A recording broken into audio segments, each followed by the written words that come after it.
last I heard, y'all ninjas was having sex with the same sex. I show no love to homo thugs. Empty out Reloaded and throw more slugs. How you gonna explain fucking a man? Even if we squash the beef, I ain't touching your hand.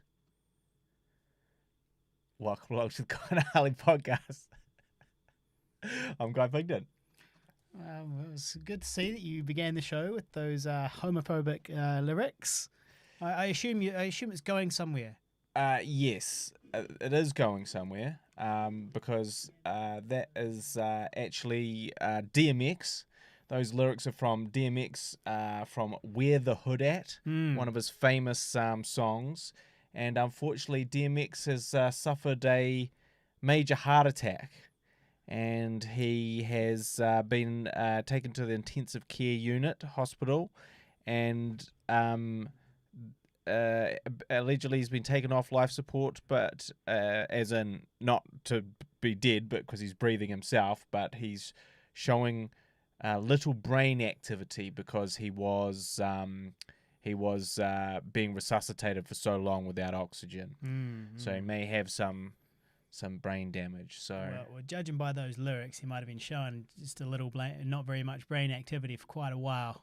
Well, it was a different time. That must be this must be God punishing him for his homophobia.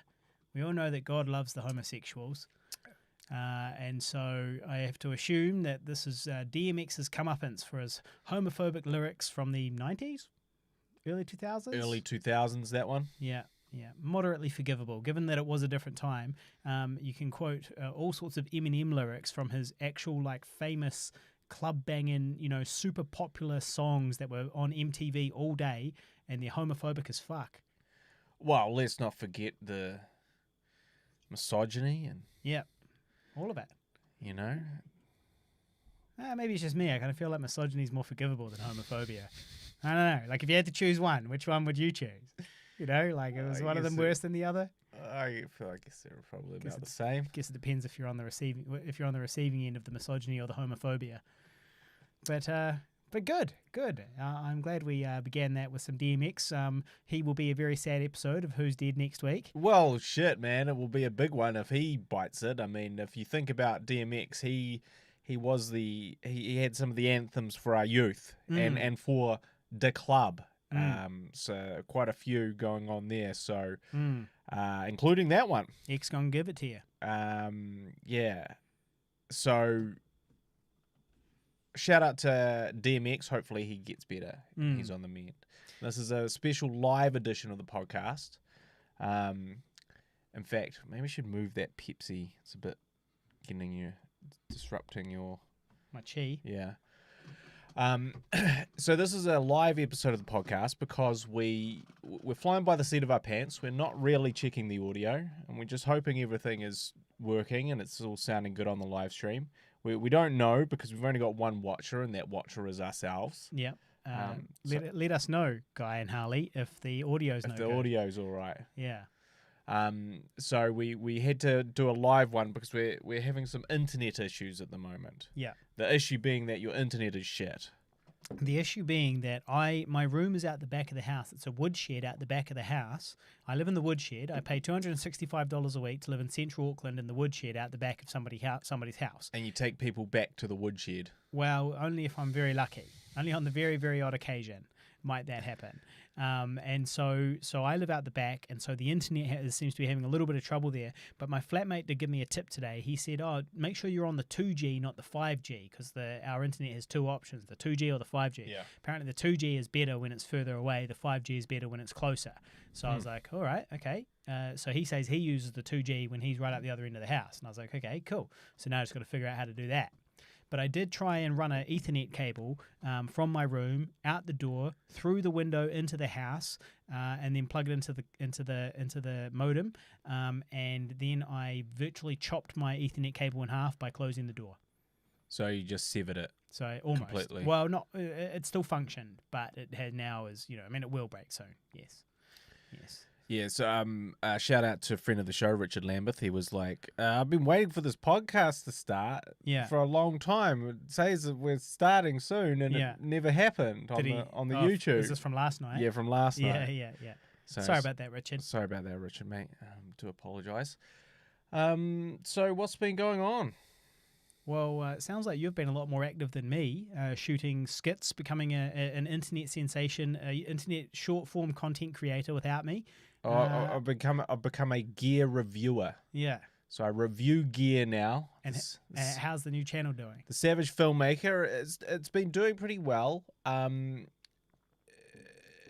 It's been doing well. Like, you can't complain. So far, I've got... within the space of about a month, I've done it, or just over a month. It's now got 270 subscribers, or 260 subscribers. That's more than the podcast, which we been going for forever, and it had 132 subscribers. Well, not anymore. Yeah. Not anymore. Well, now it's got 1,100 subscribers. Exactly, so I've still got a ways to go. But that cost me $40. It cost me 55 New Zealand bucks. It cost 40 American bucks. Yeah, paid for by our Patreon supporters. Thanks to our Patreon supporters. Yeah, thank you to everyone, and I've got about 10,000 views in that month. That's pretty good. I'm pretty sure the entire podcast channel has like 13,000 views or something like that. Right. Over all of the videos. So that's pretty good. Well, the thing is, people want to know. People want to buy things. It's the consumer. It's the consumerist corporate world that we live in. Yeah. Is that and that's really the problem, is that I may be trapped in a cycle, essentially, of not actually getting to what I want to get to, which is talking about filmmaking, breaking down filmmaking and the art of filmmaking. That's really what I want to do. But I feel like I may be trapped in this never-ending cycle of just talking about gear that you can have and buy, because really that's what people are interested in. They're not interested in you. They're interested in whether or not they should buy something. Well, it's also more lucrative as well. Yeah. Like, your product review type content is much easier to put ads on, and those ads are going to be worth more. Every click is going to be worth more. So it's quite a good thing. It's quite a good, in terms of the return, it's a pretty good niche. Yeah. So it is going well, and it is cool to see that it's growing, obviously. But it has also, it is really time consuming.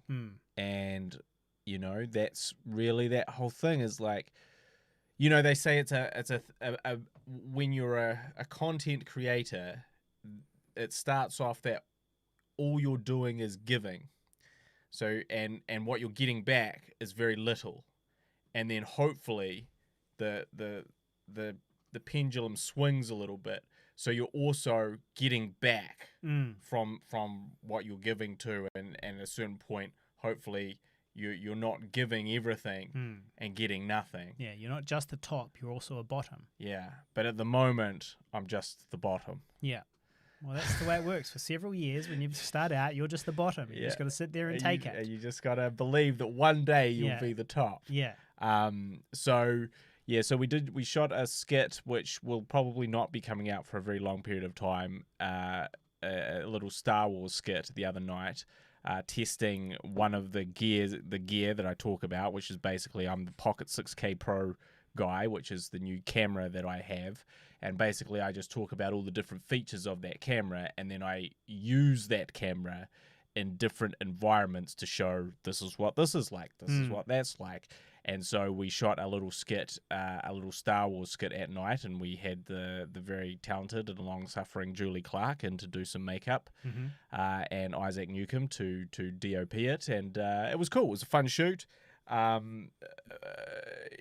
It went a bit long, and really it's just the overwhelming amount of work that to edit it is really the issue, as opposed to it's cool to shoot something. The shooting part is really difficult, but that's the easy part. That's the fun, easy part. That's the cool part. And then you got to get in and you go, cool, well, I've got to edit it together. Okay, cool. Now we need some sound effects. Okay, cool. Now we need some music. Okay, cool. Now we need some visual effects. Okay, cool.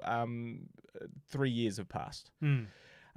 So but we did do that filming, and I'm hoping that you will be part of a skit as a reoccurring person in an upcoming video where you play an Australian. Well, I'd love to. You play the head of the Black Magic Design, which is the people that have made the camera, who are Australian. So essentially, it requires you just to do your Australian accent. Oh, fuck yeah. And basically to be kind of a yobbo version of that. Like, obviously, he's not like that at all. He's very smart and articulate, but that's not what we're going to do. No. Yeah, well, I'm all for it. So you'll just have to get used to the new acting technique that I employ on these skits. Yeah. Which involves you reading the lines as you act them with a teleprompter. Okay. Or with an iPad, actually. Yeah. So I just press play on the iPad. Yeah. And then you'll just act it as you read it. Yeah. Well, why do you do it that way? Because it takes too long to learn your lines when you're in a hurry. Because normally I think of these things in a day and try and do them like as soon as humanly possible. Yeah. So that sounds great. So we'll do that. We might even do that. Well, actually, when are you next free? When's your next day off? Well, I am actually heading into quite a busy week now. That's always the issue with you. You're a busy man. But it depends, really. Just kind of let me know, put it in the schedule, because I've got a bunch of work, but it's always at funny times. You know, this is the beauty of. I said once that I had succeeded myself to death. And what I mean by that is I never wanted to have to follow any rules and be a 9-to-5er, and I've achieved that. I go where I want, when I want. I say yes or no to what I want. I get paid what I want, pretty much. You know, I've succeeded myself to death. Now the issue is that suddenly everybody wants me, and it means that I'm not available. You know, like say for example, I work evenings and weekends. This is like my busiest times. You know. Yeah. And then all the plebs are all working 9 to 5, so there's just no chance of me having any type of like relationship with any type of 9-to-5er because they're working all day. I'm working all evening and weekends. It just doesn't work out. So yeah, I've succeeded myself to death, basically. I'm just too successful at freelancing, it would seem. Yeah. But I do have a few, you know, I mean, I can always make time. That's the thing, right? It just depends what time of the day it is, really. Like, man, during the day, I just got my feet up. I mean, that's the problem, because during the day is normally when I'm working. Oh, because you're a 9-to-5 pleb. Because I also have a 9-to-5 job, or at least a 9 to 1 p.m. job. Yeah, that's not so bad. But we'll definitely look at doing that.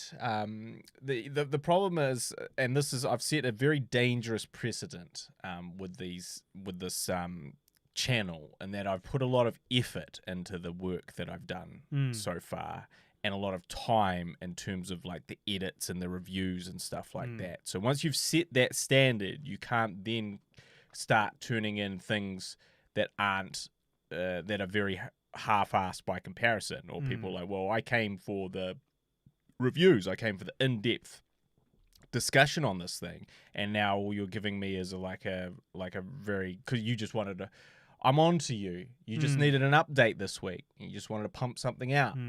And unfortunately, you know, I got it in my head, like, because originally I was like, I'm not doing any skits at all. I'm literally just talking to the camera. There's going to be 0 skits. And then I was like, oh, well, maybe I'll just film this thing outside because it's just me, and I can just set up a thing, and I can dress like a cowboy and wear my girlfriend's hat, which is not a cowboy hat. Panties. Kind of looks like a cowboy hat. And then I was like, oh, well, maybe I could just shoot this thing because it's just me me playing 2 characters, and I'll just cut between them and it'll be easy. But then suddenly you did that, and it's like, oh, people enjoyed that, and it was like, oh, well, shit, now I got to do it again. And then it's like, oh, now they kind of expect funny skits along with the information. And in fact, that is the point of difference, because there's a lot of YouTubers that can give much better information than I can, and much better at technically reviewing and breaking down something. So that's not really it. The only thing I literally could do is do funny shit. Like that's it. That's all I have as a point of difference to better YouTubers. But then suddenly you're like, oh, well, now I'm just shooting stuff all the time, and that's it. Yeah. So that's a good thing. Well, it's a good thing to be shooting these skits all the time. It's cool it's cool, but yeah. 10,000 views in a month. That's pretty good. But there's been a lot of neglect of, like we just had a discussion, you're like, oh, did you email those people about a sound for a real short film that I did? And I was like, no, I haven't got onto that. Yeah. But I think the skits are more real than the short film. Well, they are at the moment. Well, in terms of like opportunities that they're going to create and so on, I feel like this is the right path, and the short film is, it's a similar path, but actually this is a much better. This is going to have more returns. Well, speaking of returns, I have made $150 in Amazon affiliate links so far. How'd you do that? Is this from your videos? Yes. So because I can't be monetized on YouTube, I obviously not quite far away from getting to that point, but you can do affiliate links where essentially, someone clicks through on your link. Yeah. And they buy something and you get a cut. And you get a small percentage. So I signed up for this, for the Amazon affiliate links, and was making good money. And I was like, great, sweet. Who cares if I, even if I don't get monetized for a very long time, this affiliate link thing is actually going to really work out for me. Yeah. And then they looked at my channel and cancelled me because I didn't have enough subscribers. Isn't that fucked? You're literally making them money. You're selling products on their behalf, and then they look and go, well, you don't have enough viewers, so we're going to cancel your affiliate. Well, you're not making enough money for us now. And so it's like they could either have that money or not. If you've made 150, and that's some small percentage of the actual overall sales. That's over probably over like sort of $2,000 or $3,000 worth of sales for them, and it's no skin off their nose. No. Oh man, sometimes these corporations, the bureaucracy, fucking confusing. I did contest it. I was like, hey, like I got rejected for this affiliate thing, but I've made this much money, and my channel has grown 5,001%. Yeah. In that time period. Yeah. So I'm really trending upward here. Yeah. And they were like, hey, thanks for getting back to us. We just didn't, they were like, we didn't give you that because you had low subscribers. There's no actual set rule of how many subscribers you need, but just over more than it was like several hundred. Yeah. And it was mate, spend the $40, go to subpals.com. Spend the $40 from you've already made 150, so take 40 from that 150, go to Subpals and get 1,000 subscribers. The Guy Harley Podcast has gone up 1,000. Last time I checked, it was like 1,130 or something like that. And that was, and you just pay for 1 month and then you don't pay again. You tell them, it's not a recurring subscription. You can if you want. If you want to pay another $40, you get another 1,000 the next month. But just pay the $40, get the 1,000 subscribers, and go back to them. And then also, all you need to do is get your view time up, and then you can actually monetize your full channel because you've got 1,000 subscribers. Yeah. And if you've got 10,000 views in the last month, you might not actually be that far off the 4,000 hours of view time. Have you checked? Yeah, I'm at about 700 hours at the moment. Right. So the Guy Harley Podcast is only at like 950 or something. Yeah. So I guess I'm a fifth of the way there. Yeah. Well, that's not bad for a month. But yeah, got to keep feeding the beast, unfortunately. Well, you could skip all that, though, just put it directly on the Pigville channel, which is already monetized, and have all these skits that you're making going there instead to our 20,000 subscribers and starting with ads on them instantly. Well, and you could apply for the affiliate link with your Pigville channel, not your other channel. Well, I am quite interested in the idea of building a fan base and subscriber base from the ground up, from zero, because then knowing that all the people that have subscribed are actually interested in what I'm doing, as opposed to some of our subscribers maybe wanting to see you take your shirt off. Maybe 19,000 of those subscribers wanting to see me take my shirt really off. Just wanting to see you take your shirt off and things. Maybe.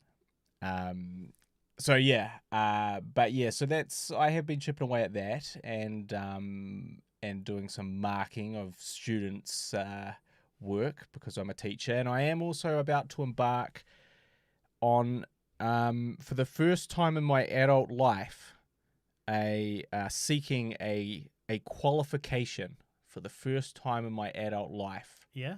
I'm seeking the advanced teaching qualification, Yeah. which arguably I should already have. Yeah. As a teacher. As a teacher. Yeah. But I do not have. And so I've signed up for an online course. It was free, of course, because I'm not crazy. And I am technically, as we speak, as we do this podcast, meant to be reading some things that I got sent through that online course. So it's essentially advanced teaching, and it qualifies you to basically teach adult learners. That's what it's there for. And what part of the thing that attracted me to doing this, apart from the fact that I am a teacher, is that it said something about it being could be over 2 years. And I was like, that sounds about the pace that I want it to be. Over 2 years. Just take my time with it, hand in assignments every 6 months, sort of 4 to 6 months. That sounds good to me. And then somehow, having actually signed up for the course, it's all within 14 weeks. It's quite a big difference. Yeah. 2 years and 14 weeks. Yeah. And I was like, well, hang on a second. I've got I'm a freelancer. I actually do teach as well. So that's that's a full-time job. I'm YouTubing, and I'm a filmmaker. Who's got 2 documentary to finish and a short film to finish, and this whole 14-week thing is really a little bit overwhelming for me. Yeah. And also this learning thing is really a bit overwhelming for me. And the studying thing, we have to read, I have literally not consumed information to learn as a student would, as a real student who does essays and stuff, since, for 20 years. Well, let's cut the shit, Guy. You've never done that. Well, but at least... You've never done that. I mean, probably not. High school was borderline. I don't know if you would say that you did that in high school. Well, I would definitely say I didn't do it well. But the idea of learning something that's not given to me via podcasts or YouTube clips is really quite disturbing. The idea of having to read documents is a little bit worrisome. Reading and comprehension. Yeah, really not looking forward to that. And well, it is good though that you're doing that's good to better yourself, make yourself more valuable in the future and all that. So that's all good stuff. Wow. Well, we do have a little bit of listener feedback that I just wanted to touch on. On the live stream on YouTube, Ice and Fire has a message. Ice and Fire says... yes, I see that now. Fuck you. Huh. Well, fuck you too, Ice and Fire. Yeah. Why don't you eat a dick? Dick? That's very rude. How rude. How rude. I just anything else? You got any other... Derailing our podcast with hate? Was that necessary? I mean, is this about the DMX thing? Was that What's your beef here? Yeah, he's just upset because the final book hasn't come out yet. So what was Game of Thrones book? What was the last one called? I can't remember. It wasn't a song of Ice and Fire. I can't remember. Right. I'm afraid. Yeah, I did read them all. But fucking Game of Thrones nerd. Yeah. Well, you think you're original by calling yourself that? Ice and Fire. Yeah. Why don't you go ahead and hit thumbs down, loser? Go on. I fucking dare you. So yeah, well, that's good that you're advancing yourself. I'm really you won't regret it. I'm really regretting it. In the short term, you'll regret it. I'm regretting it big time. Oh yeah. No, in I'm the short term. really hating it. Everything about it. When you enter into something and you go, oh man, I'm way over my head than what I really thought that I would be here. This in my head seemed much easier. That's never happened to me, but I've heard of it. Well, that's because you've never attempted anything difficult. It's because I don't try anything. Because I'm smart enough to judge it beforehand. Exactly. And go, nah, that's not for me. Don't ever put yourself in a position where you might have to do that, and you'll never have that feeling. Succeeded myself to death. That's what I've done. So yeah, I'm about to embark on a student journey that I really don't want to do. Well, here's what you and I should do in 2022. We should sign up for Auckland University and we should go be students and study stuff and do a web series or a film about it, Hopeless Romantics, which we had a script back way back in the day, which was about high school students who lied and pretended that they were older than they were to go to uni. And the reason that this came about because I was filming lectures at the uni. No, what happened was I went with my girlfriend at the time, my ex-girlfriend, I don't know, 5 times removed or something. I used to go to her psychology lectures, and I was surprised because I didn't pay to go to uni, and yet she'd just invite me to a lecture and I could just wander on in, and I just sat down with the other students and just learned all the same shit as them. The only difference was that I couldn't sit the tests and get the qualification. And so I mentioned that to you, and this idea was born of a movie about high school students who are like losers that nobody liked in high school, who just start hanging out at the uni and attending all the lectures in order to, meet hot uni babes and start going to parties. And that was called Hopeless Romantics, and you wrote it. And then this would be Hopeless Romantics Revisited, and now we're like 40-year-olds that have gone back to uni. Yeah, exactly. We're going back to uni, but it's New Zealand Happy Madison. So, yeah. It's actually a genius idea for a teen comedy. Yeah. The fact that no one was interested in that script. I can't remember who. I'd say that we probably didn't really get it in front of the right people. Who I sent it to or not, or what I submitted it to. I don't know how far that ever got. But not to mention the fact that it was like one of the very first scripts you wrote. Yeah. One of the first feature scripts you'd written. Yeah. What I remember about that script is there was a classic line, I believe, in that script where the group almost get in a car crash, and then they swerve out of the way of a car, and one of them was like, "Man, my whole life just flashed in front of my eyes. I've done a lot of masturbating." Right. Yeah. See, I don't remember much about it, but yeah, that seems like completely on theme. So yeah, I'm not really sure. Yeah, it is a good idea actually. But actually there's lots of old students. Yeah. Well, yeah, but not old students that are filmmakers. So we go back next year, and get qualifications. We'll study film and marketing, something like that, and be uni buddies. The student fees are the bit that put me off the idea. Yeah, well, you get a student loan, interest-free student loan, courtesy of the New Zealand government. Yeah. So yeah, studying, not looking forward to it. No, really not looking forward to that. But we'll talk about it in the podcast and all the things that we or I will be trying to learn. Well, I've got a shout out to Tyler Keith.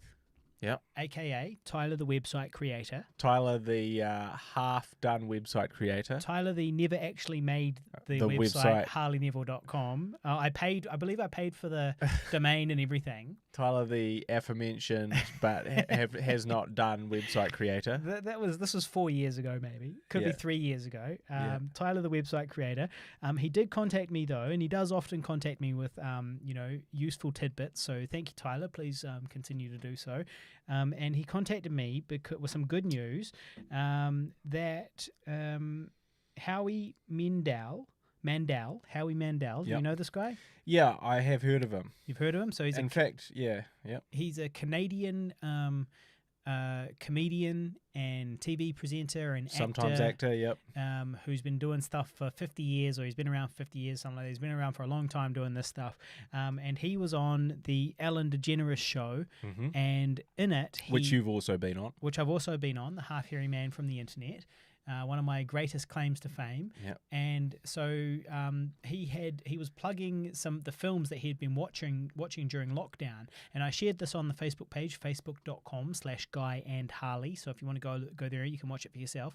And he's been plugging the films that he's been watching over lockdown, and they were all schlocky, D-grade, super low budget horror films, of which he also mentions Killer Sofa, and Killer Sofa is definitely the best of all of those schlocky B-grade films that he talks about in that segment. And you can see as well, because they play clips of it, and the production value is way higher than the other ones. The acting is way better. It's definitely that acting, way better. So he shouted out Killer Sofa, and Killer Sofa is written and directed by Bernie Rao, long-time 5160 listener, Bernie Rao. Shout out to Bernie. And he cast me in that after listening to this very podcast. And on the podcast, I said, I need roles, you listeners out there, give me a chance. And Bernie got in touch, and I went down to Wellington and I filmed my part in Killer Sofa. And so now that has been plugged by Howie Mandel on the Ellen Show, which is big news. It's great news. Now, I did do a little bit more research, and I sort of looked a little bit closer, and I realized that it wasn't actually, I don't think, on an episode of Ellen. I shared it on Facebook as if it was. I told everybody it was. I made it appear as if it was a big deal, and hundreds of millions of people had seen it, and that it was going to be repeated in various countries for years to come, because that's what happens with Ellen. It gets, it goes on other shows, other daytime television, it gets broadcast in daytime television all around the world, for years to come type thing. But actually, it turns out that I'm pretty sure it's just on EllenTube, which is like Ellen's kind of like YouTube, where she just puts up her own videos and videos of her kind of, friends and affiliates, sadly, associates. Nothing like RedTube. No, it's not like RedTube. It's EllenTube. And so on EllenTube, hey, it's still good. It's still something, and it's still Howie Mandel. Yeah. Still talking about a film that I was in, Killer Sofa. So if anybody wants to see that, Killer Sofa, it's on Amazon Prime, and it's meant to be on Tubi, but I checked for it on Tubi and I couldn't see it. But maybe it's just not available in New Zealand on Tubi. But it's definitely on Amazon Prime. It's called Killer Sofa, and it's about a killer lazy boy chair that's possessed by my spirit. I'm the guy that's inside the chair. So you know how at the beginning of Chucky, you meet the first Chucky, you meet this crazy killer who runs into a toy store, and then he does a little bit of voodoo and puts his soul into it. And then for the rest of the movie, you never see him again because the doll represents him. But technically, it's him that's in there. Yeah. He is the evil baddie. Yeah. Well, that's me, except for in Killer Sofa. Is that a spoiler or? No, that's right at the beginning. Okay. It's right at the beginning. But, I'm just saying it's a small part, but I'm the main guy. You're the main character. I'm the main bad guy. I am the Killer Sofa. I am the Killer Sofa. I am the main bad guy in the film Killer Sofa. You're the main antagonist. Technically. In this film. Technically speaking.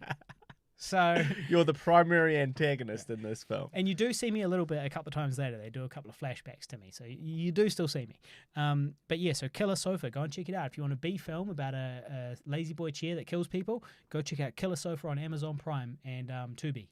Yeah, shout out to Bernie, and also shout out to him making that film, because he essentially made that himself, as in he did everything himself. Like the scenes he would create, he would light it, he would shoot it, he would set up all the audio, he would do everything, and then you would come in and act in it, correct? Well, no, there was a soundy there, and okay. There was he had a producer that he was working with, and he did have a soundy, but he did do, he was very hands-on. I thought he did the sound as well. No, there was definitely a soundy there. Right. I chatted him up because I always need soundies. And so he did do a lot of stuff, but he didn't do it, entirely single-handedly. But he definitely did more than your average director would be expected to do on a set, So he was there setting up cameras and doing other stuff as well. And I'm sure sometimes he did sound. Yeah. So I just always was impressed by the idea that he was sort of singly set everything up. By the false premise. Well, he didn't do the sound. False conclusion. No, he did do the sound, but he did do everything else. Yeah, no, he did. He did a lot of stuff. And anyway, Bernie's become a good friend on the independent film scene, and we have some chats about sort of advice about what we're both doing and what we're working on. And I think he's working on a new film at the moment. He's producing a new film which has just started production. So congratulations. His third feature. Congratulations to Bernie. More. Maybe his fourth feature. Yeah. The Baldlands. Was that a feature? Yep. Okay. So very interested to see all of that stuff and how everything's going for him. But yeah, congratulations to Bernie, because the film has done really well, like around the world. Mm. And sort of, keeps getting sort of notoriety and stuff. So he really did an awesome job there. So congratulations to Bernie, and hopefully I'll get to catch up with him soon. I think he is not currently in New Zealand. No. But the next time he is, or I'll probably hit him up on Facebook. New Zealand, new me. Is that just a general thing that you're thinking, or? I just wanted to put it in there because that's the title of the episode. Oh, right. Okay. I was like, Yeah. Whatever. Speaking of independent films, I did. So sometimes so we are with an independent distributor with our film Older. And our other film, Emmy the Vegan. Emmy the Vegan, our film that's not quite a film, but is now a film. Both available on Amazon Prime. What did we call it? The first episodic. It was something like the first episodic film or something like that. Well, that's maybe what you said, and then someone else said ridiculous. that there was other. And then someone pointed out it's an episodic film. An episodic film. Hmm. So yeah, and it's available on Amazon Prime and Tubi TV, and all that sort of thing. And anyway, so sometimes I look at and review other films that are made by fellow people on distributors thing. And I was watching a film today, and they had included the music from The Shining in it.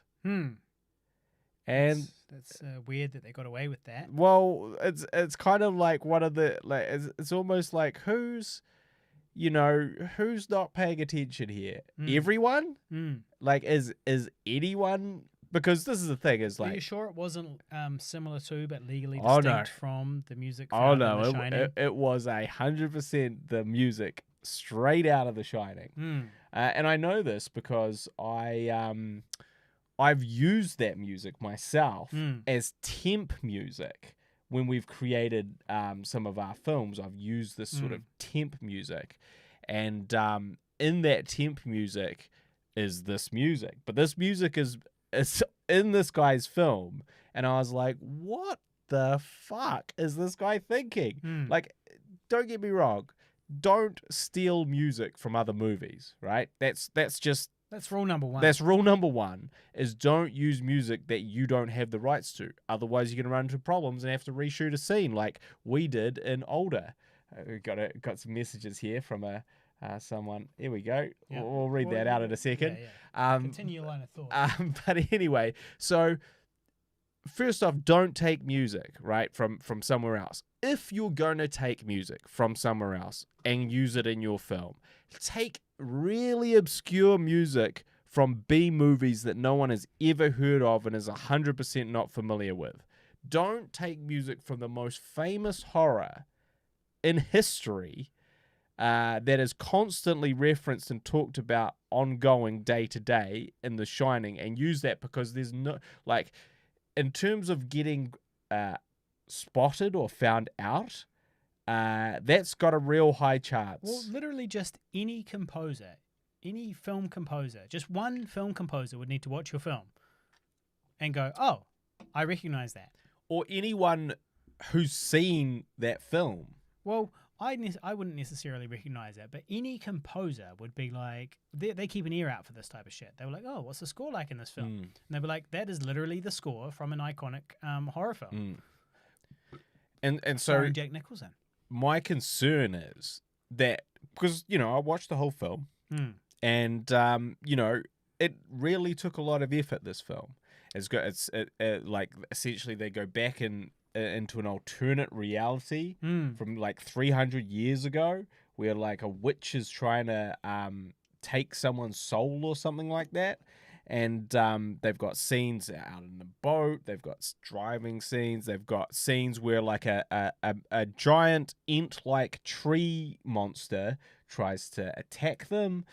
They've got like sort of a witch cult, running through the woods and chasing people and people getting shot. All this stuff going on. It would have sounds like the first Evil Dead.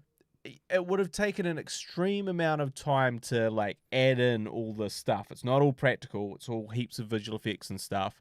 And, you know, heaps of time was spent shooting this thing. And then once they'd shot everything, they're like, oh, we don't have any music. What do we do? But I don't We'll just steal music from this other movie. Okay, but it seems like we're focusing on different problems here. You're like, the filmmaker used that music, and that's your beef. Yeah. My beef is, how the fuck did our sales agent allow this content to be released and put up on Amazon frickin' Prime when it's very clearly, if you say it is indeed not similar to but and legally distinct from, but actually the original music just reused, then how the fuck did they not get caught out by Amazon Prime? And it makes me say, well, fuck it. Why the fuck are we bothering with original scores? It is. Matt Carradis, you're out. Well, Mike Newport, Mike Newport, you're out, mate. You're gone. We're not using you guys anymore. We're just kind of lift stuff from famous films and put it in because Amazon Prime don't give a shit. But The Shining of all, exactly, it's the perfect crime. They don't even care. Also, it's The Shining. You dared someone to give it a thumbs down, and they did. They did. Oh, of course they fucking did. So anyway, that's on our YouTube channel. Presumably that was Ice and Fire. Yeah. So I'm just absolutely shocked that this guy thought like, yeah, sweet. And then he was like, well, what music to steal?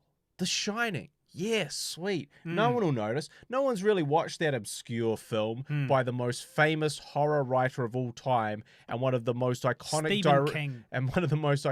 directors of all time and one of the most successful and talked about classic horror films Steven of all Spielberg. time. Stanley Kubrick. That was the one. So, you know, like, it's just like, it's a lot of bad choices that make zero sense. Like, you can't, there's Okay, but who cares? How come the Amazon let them do it? How come our sales agent let them do it? Well, so this is what happens, right? Try it. Sure. Good for you, mate. But I'm sure ultimately it will be taken down. There's no doubt about that. And if I were to be the whistleblower, I could get it taken down. Yeah. As in, I'd just message my sales agent and go, hey, by the way, these guys are using fucking tracks from The Shining. But you wouldn't do that. But I'm not going to do that. You ain't a whistleblower. You ain't a penis blower. Because I respect my fellow indie filmmakers and I see the work and time they put in. And even if they want to plagiarize as they do it, the most famous film of all time, most famous horror film of all time, you know, that's their prerogative. I'm not going to interfere in the inner workings, right? But it is shocking that when they vetted this film, they weren't like, hey, that sounds a lot like The Shining. Have you got clearance for that? And every filmmaker that does this, right? Every filmmaker that becomes represented by this company, you have to sign a contract that says legally, I own all rights to everything in this thing. Okay, so is it possible, Guy? Yeah. That this score is similar to but legally distinct from it, and that in your opinion it's the same one, but actually they have gotten away with it because they've gotten somebody to recreate the score, and it is a different score but very similar. No, it is 100% the score. Without a shadow of a doubt, it is the score. No changes, no difference, no slight alterations. It's the score from the Shining soundtrack. And I wasn't even the first person to note it. Someone else in the reviews was like, how did you get the rights to the Shining and something else? Yeah. You know, that was one of the questions that was asked. So, and the answer, of course, is they didn't. They didn't, yeah. But it is just, it does boggle the mind a little bit. Well, speaking of questions, we do have some questions here on the live stream. So we wanted to shout out firstly Richard Lambeth, who is he's on the live stream right now. So we've already been talking about you, Richard, and we'll continue to talk about you further as the show goes on, I'm sure. So welcome, Richard. If you're there, mate, if you could just hit thumbs up on the YouTube channel, that'd really help us because we've been thumbed down by somebody that I dared to thumb us down. He did it. And he actually did it. What a dick. He went through with it. Ice and Fire. What a dick. Ice and Fire, if you're still listening, just undo that, man. Don't be a dick. But we do also have some questions here from Brandon Newman. Well, these are more like statements. Now, Brandon Newman is maybe he's a new listener. He says, sometimes I like to cut myself just to see how much it bleeds. It's like adrenaline. The pain is such a sudden rush for me. Sometimes I like to cut myself while I jerk off. The adrenaline is crazy. It feels so good in the moment, but it leaves scars. That's the only downside. Now, this dude's clearly been listening to Eminem. I wish I could find someone who wasn't too scared to take a knife to me in bed. So that's what Brandon Newman is dealing with at the moment in his life. The fact that he likes to cut himself while he jerks off because there's an adrenaline rush associated with it, and that he wishes he could find someone who would cut him, for him while they have sex. Now, I can't really say that I've experimented in such a way. The scars do sound like a problem. Maybe they could just pinch your nipples, Brandon. Maybe they could just pinch your nipples instead, and then there's no scars. They could just really pinch them really hard or something like that, and maybe that would kind of sate the same need without leaving the scars behind. Or have you heard of scarification? Now, scarification, as I'm sure he probably knows, is when you get effectively tattoos done, but with scarring. You cut out a piece of you, and then you put a bit of salt in the wound, and you kind of leave it open so that it leaves a large, open sort of scar-type shape, but it's aesthetically pleasing. So maybe what you need to do is you need to find a sexual partner who wants to who is good at scarification, so go hang around sort of tattoo parlors and so on, and meet somebody there and say, look, I want to do this. I want to jerk off and stuff like that while you cut me, but have them cut you for, something which is aesthetically pleasing. And in that way, that takes away your scar issue, right? Because you get a pentagram carved into your chest, right? Which would be cool. And you get the pain, and you get the adrenaline, and you also get the sex and the pleasure from that. Maybe that's the answer to your woes. People are so fucking stupid. They think we'll just read anything out on this. They think we'll just get baited into reading it out. Any bullshit. Yeah, but just and then they'll get a kick out of it. Wow, congratulations, Brandon. Yeah. Well, we did it. No, look, I'd say that Brandon's cooler than Ice and Fire, who both thumbed down our video and said fuck you for no reason. Rude. So that's where we're at with the shout-outs. Shout out to Brandon. Thank you so much for the feedback there, mate. Shout out to Ice and Fire. We do appreciate the comment, even though you're a cockhead. And Richard Lambeth. We love that guy. Speaking of Richard Lambeth. Well, not speaking of him, but speaking of the Big Screen Symposium. Okay. Now, I received so at the Big Screen Symposium, basically, we talked about it. We talked about potentially it being a waste of time. We talked about it not being a waste of time. We talked about networking. We talked about... I had a great time at the Big Screen Symposium. I talked about almost falling asleep. I think I talked about that. Well, I mean, you were the one that was showing up before morning tea.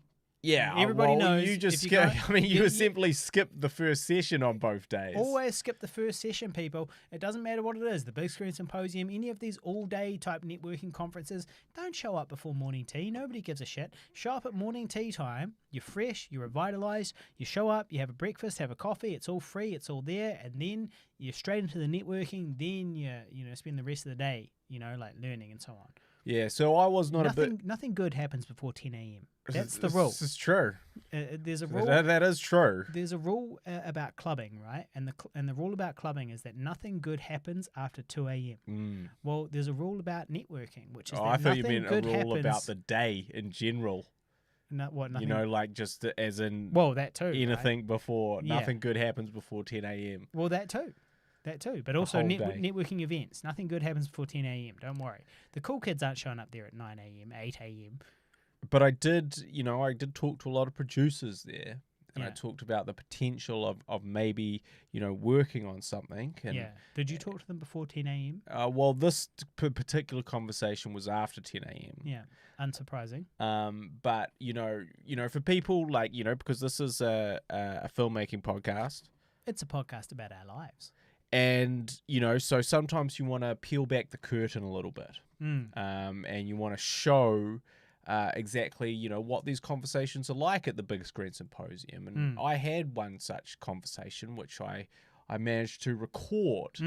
And so I thought I'd just play that for the listeners so they can sort of see the sort of behind the scenes dealing on how you might get your next web series or film or short up and running, and kind of, how it's normally done in the biz, in the industry, Okay.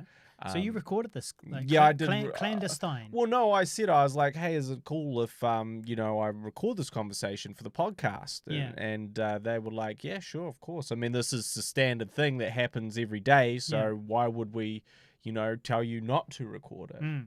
Okay. This is a day-to-day thing. So I'm going to see if I can play that now. Okay. Let's just see if it works. Okay.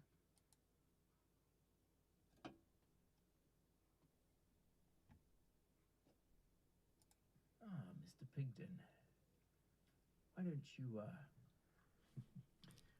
you get on your knees? Come on over, lads. Ladies. This is Guy Pigden. He wants to make a film. Oh. Or a TV show. Oh, even a web series. Well, you can make a little web series, but if you want any money from us, you're going to have to open your mouth. That's right, Pigden. Open your mouth. Oh yeah. How much you want to make this web series? Oh, show me how much you want to make this web series. Oh, movie even. Show me how much you.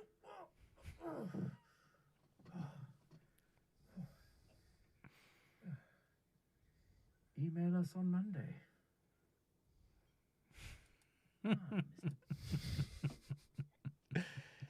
Yeah, so that's how that meeting went down. Yeah, and so as a result, we do have 2 feature films available on Amazon Prime. Yep. So Guy obviously went through with the deal. The deal. I did the deal. You did the deal, and we've now got 3 feature films available on Amazon Prime. I Survived the Zombie Holocaust, Older, and Emmy the Vegan, all available on Amazon Prime. Just go and search them up. So. And I think what you need to take, a valuable insight into the film industry. What you need to take out of that is that the industry is all about networking, and it's all about working together. It's all about networking the shaft, and it's all about getting on the same page as someone. Yeah. And so I was able to get on the same page as those people, and was fortunate enough to get the opportunity to get something off the ground there. So there you go. So just a little bit of learning of what you might have to do and where you might have to go should you wish to get things going in the film industry. This is valuable insider information for trying to help people, the young filmmakers out there. We want to tell you the truth. For the first decade or so, Guy and I steadfastly refused to suck dick, and that was why we weren't successful. Soon as we changed our tune, we realized it's not exclusively dick. It did say ladies as well. Just generally performing oral sex. Like you just need to perform oral sex on like everybody you meet at these networking events, and that's going to work out for you. That's higher ups. Well, obviously the higher ups, not everybody you meet. But yeah, the higher ups, they're a big fan of oral sex, and so if you are comfortable with that, and you want to be as successful as us, you'll go far. You'll go far if you're as enthusiastic as we are when it comes time to perform. So just a little filmmaking tip. Love to give out these little filmmaking tips, as we go with the things we're doing. So, that's that. Have you got anything else? Yeah, so speaking of filmmaking, I go regularly to Wellington and sometimes Christchurch for filmmaking events through a reputable film festival that I work for. And I went down to Wellington the other week, just on my lonesome, here I was, all expenses paid, no one to share it with, succeeded myself to death. I've got a nice hotel in the inner city. Just, flights are all paid for. I wander on, I cruise on down there, and I hang out at these sort of cool film events, in which I'm kind of the central figure, and yet I'm still alone somehow. And I went to one of these events, and I've actually got another one coming up, which may or may not be before our next episode, which is on April 13th, and it's a screening of short films at a bar in Wellington, and that is my birthday, coincidentally.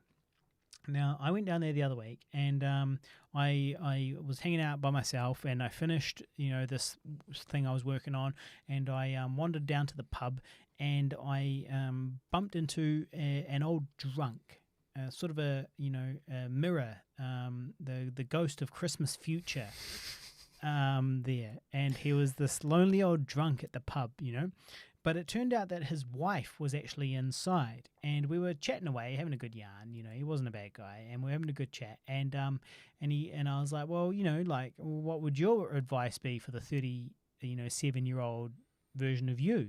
What would your advice be? And his advice was, keep the kids, ditch the wife. That was his advice for me. Keep the, that's his biggest regret or something like that. Keep the kids, ditch the wife. And then his wife came out and started talking to us. Contradicting his one piece of advice. Yeah, I know. No. I guess it was a big regret for him. Yeah. That he didn't divorce his wife. And so I thought that was interesting. That was the whole story. Oh, I thought you were going to say that you're all lonely and you met someone there. Oh, no, I know. I didn't meet anybody. It's cold out here, man. So here's the thing, right? You've been in a relationship for how many years now? Quite a few. 2, 3. It's definitely more than 2 or 3. You were in the same relationship at not my former flat, not the flat before that flat, but the flat before that flat. You were in this relationship. So it's definitely like 4 or 5 years. Nah, like that. 3 years. 3 years. I don't believe it.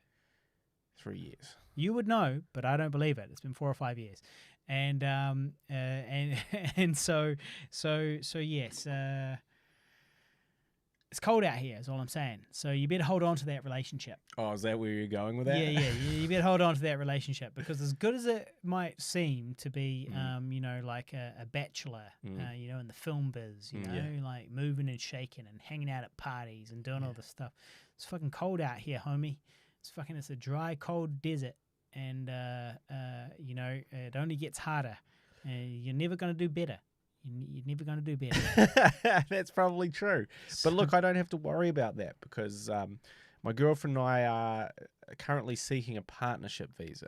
Oh, a partnership with a third party, and you'd like to invite a third party into the relationship. The partnership visa is it basically gives her residency over here. Oh. It's not a third party partnership. It wasn't like a threesome party. That was not a threesome situation. Thank you. Well, the option's still there. The point that I was trying to make. The offer is still there. The point what I was trying to make is that she can't really ditch me right now, because I'm integral to her visa status. Ah. Yeah, so that's not the healthiest way to. Well, I'm just saying, she can't kick me to the curb just yet. No. She's got to keep me round. Yeah. So I'll be kept round. Yeah. On my leash. Yeah. Where I belong. Yeah. So yes, we're currently doing that, but apparently these partnership visas require an interview where you sort of go and prove that you've been in a relationship. Well, I know mate. I know they do, because I've done this. I've been through this residency visa, permanent residency business. You've succeeded. I've done it all. You succeeded, but before failing. Well, I've done all the interviews. She kept you around. She did keep me around. Before ditching you. Yeah, she kept me around, and then just long enough to get the visa. The visa was all done, and then once the visa was all done, the relationship didn't work out. Once the visa was all sorted, strangely, everything fell apart. No, but in my case, that's not the case. She had to go far, far away to Los Angeles. the City of Angels. and meet a more successful version of you, Wow. and have a baby with him. Success is subjective. I mean, like, who measures success? But if I were to measure it, I'd measure it as in being in a David Fincher film versus being in a Guy Pigden film. Yeah, okay. He was in a David Fincher film. Okay, sure. All right, sure. Okay, I was disgusting hairy man on the internet, and he was in a David Fincher film. Okay, all right, You're sure. the hairy guy on Ellen. You know, I'm the hairy guy on Ellen. You know, he was he's in in a a David Fincher film. film. I guess you could say that he was more traditionally more successful than me. More successful. Yeah, but I mean, success is subjective, right? I'm pretty sure that in the from the viewpoint of the 5160 listeners, I'm way more successful than this bare-backed, bald-backed, hairy-headed usurper who's been in a David Fincher film. Yeah, so Right? you say bald back, which means his back is not hairy. It's not even hairy at all. And then you're saying hairy-headed as in he has a head of hair. Disgusting. Chicks aren't into that shit, man. Chicks aren't into that shit. So anyway, he was in a David Fincher film, and you starred in a Guy Pigden film. Oh, well, to be fair, I also was in James Cameron's Avatar, the most successful film, highest grossing film of all time, which has recently become the highest grossing film of all time again. Right? Yeah, I mean, but you know, I don't want to hear your buts. Well, your part wasn't really. I mean, look, it was a supporting character. It was very supportive. It was very supportive. It was so supportive, it didn't need you to speak at all. Yeah. And in fact, it didn't even need to see your face. You couldn't see my face. No, it's true that you can't see my face in Avatar. No, it's true. And really, all it needed, it was such a good supporting character. All you needed to do to support the film was to see the back of your head in a far, far distance, out of focus. Of my bald head. Out of focus. Significantly out of focus. Yeah, okay, all right. Look, we're you know, we're nitpicking here. We're nitpicking, you know. So anyway, so you've been through it, right? Yeah. Now, so I've been through it. So I've got this interview coming up. Now, the truth is, I've got nothing to hide.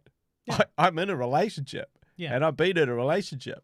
And, you know, I live with my girlfriend. You know, we have a fridge. You know? We have a microwave. Do you guys own that fridge? Or is that a flat We fridge? actually own that fridge. We bought it.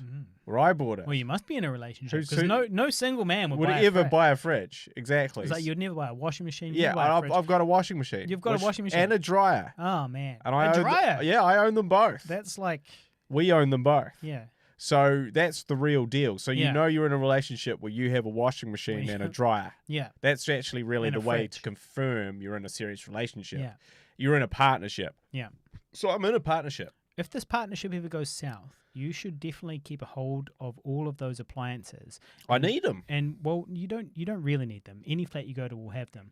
But if you set up your own flat and you have those things, you can then charge your flatmates a rental and say, don't tell them the truth, but just say to them, oh yeah, hey guys, we don't have a fridge and we don't have a washing machine, we don't have a dryer, so we're paying $15 a week for that stuff to get to be hired from a rental company. Is that cool? And then you make them all pay $15 a week to use your fridge, dryer and washing machine, and essentially they pay it off for you.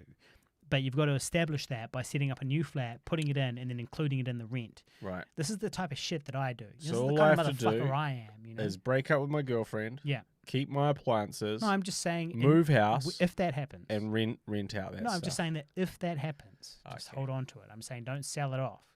Okay. You know, like keep it in the what's it called? The when a relationship breaks up and the Assets. divorce. You know, well, yeah, whatever. You know, keep the assets. Keep my assets. Don't give it. Yeah. So anyway, I've got this thing coming up, and the problem is that I don't really remember, the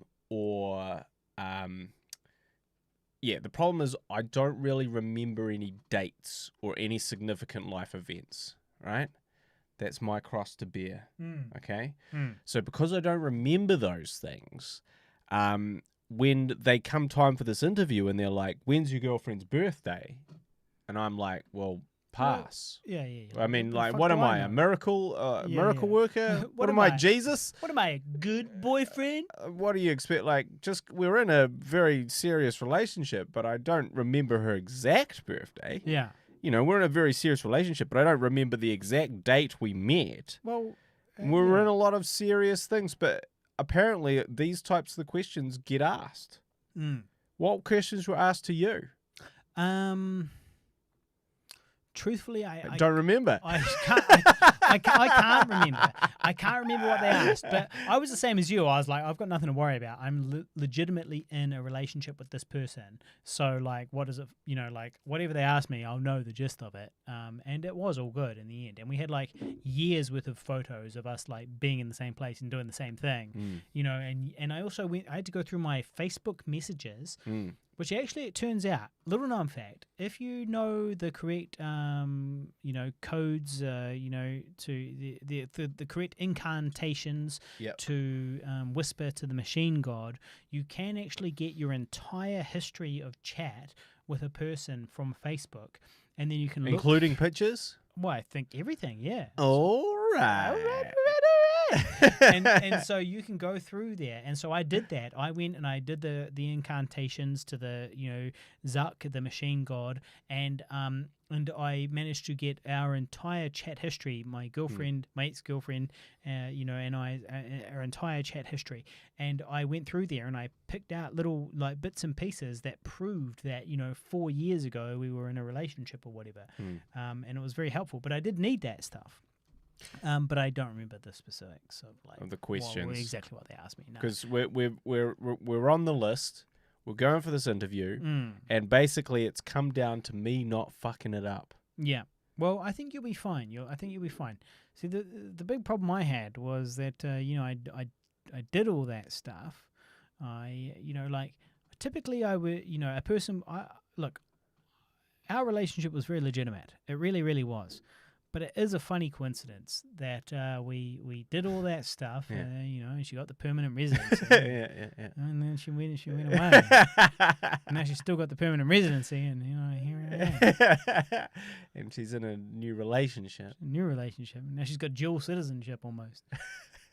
Here I am. It's a weird coincidence. It's a coincidence. It's a fucking coincidence, guys. This is strange.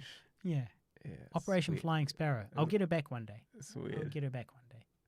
Yeah, well, it's going to be more. It's getting more and more difficult. Well, yeah. I mean, no. The older her child gets, the more easy it gets. That's an interesting way to look at it. No, it is, because obviously the child can then travel on a plane and can like become a New Zealand citizen, you know, and can, you know, and so on, you know. So it makes sense. Like, no, it makes sense. It makes sense. And there's never been a better time to live in New Zealand than right now. Exactly. You know, she would be lucky. Well, she would be to be with you in New Zealand. Well, she would be COVID free. I did use the words "you shit the bed" with her one time when we were talking about that.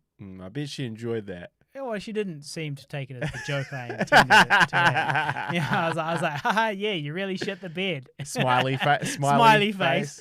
But it didn't seem to go down quite as I'd anticipated. Yeah. So, haha, yeah, you really shit the bed on that one. And she's like, what do you mean? I was like, it's another, you know, I'm sorry, I was just making jokes. COVID. We're just joking about COVID. Just a term of endearment. Yeah. So yes, anyway, we've got a question here. Yep.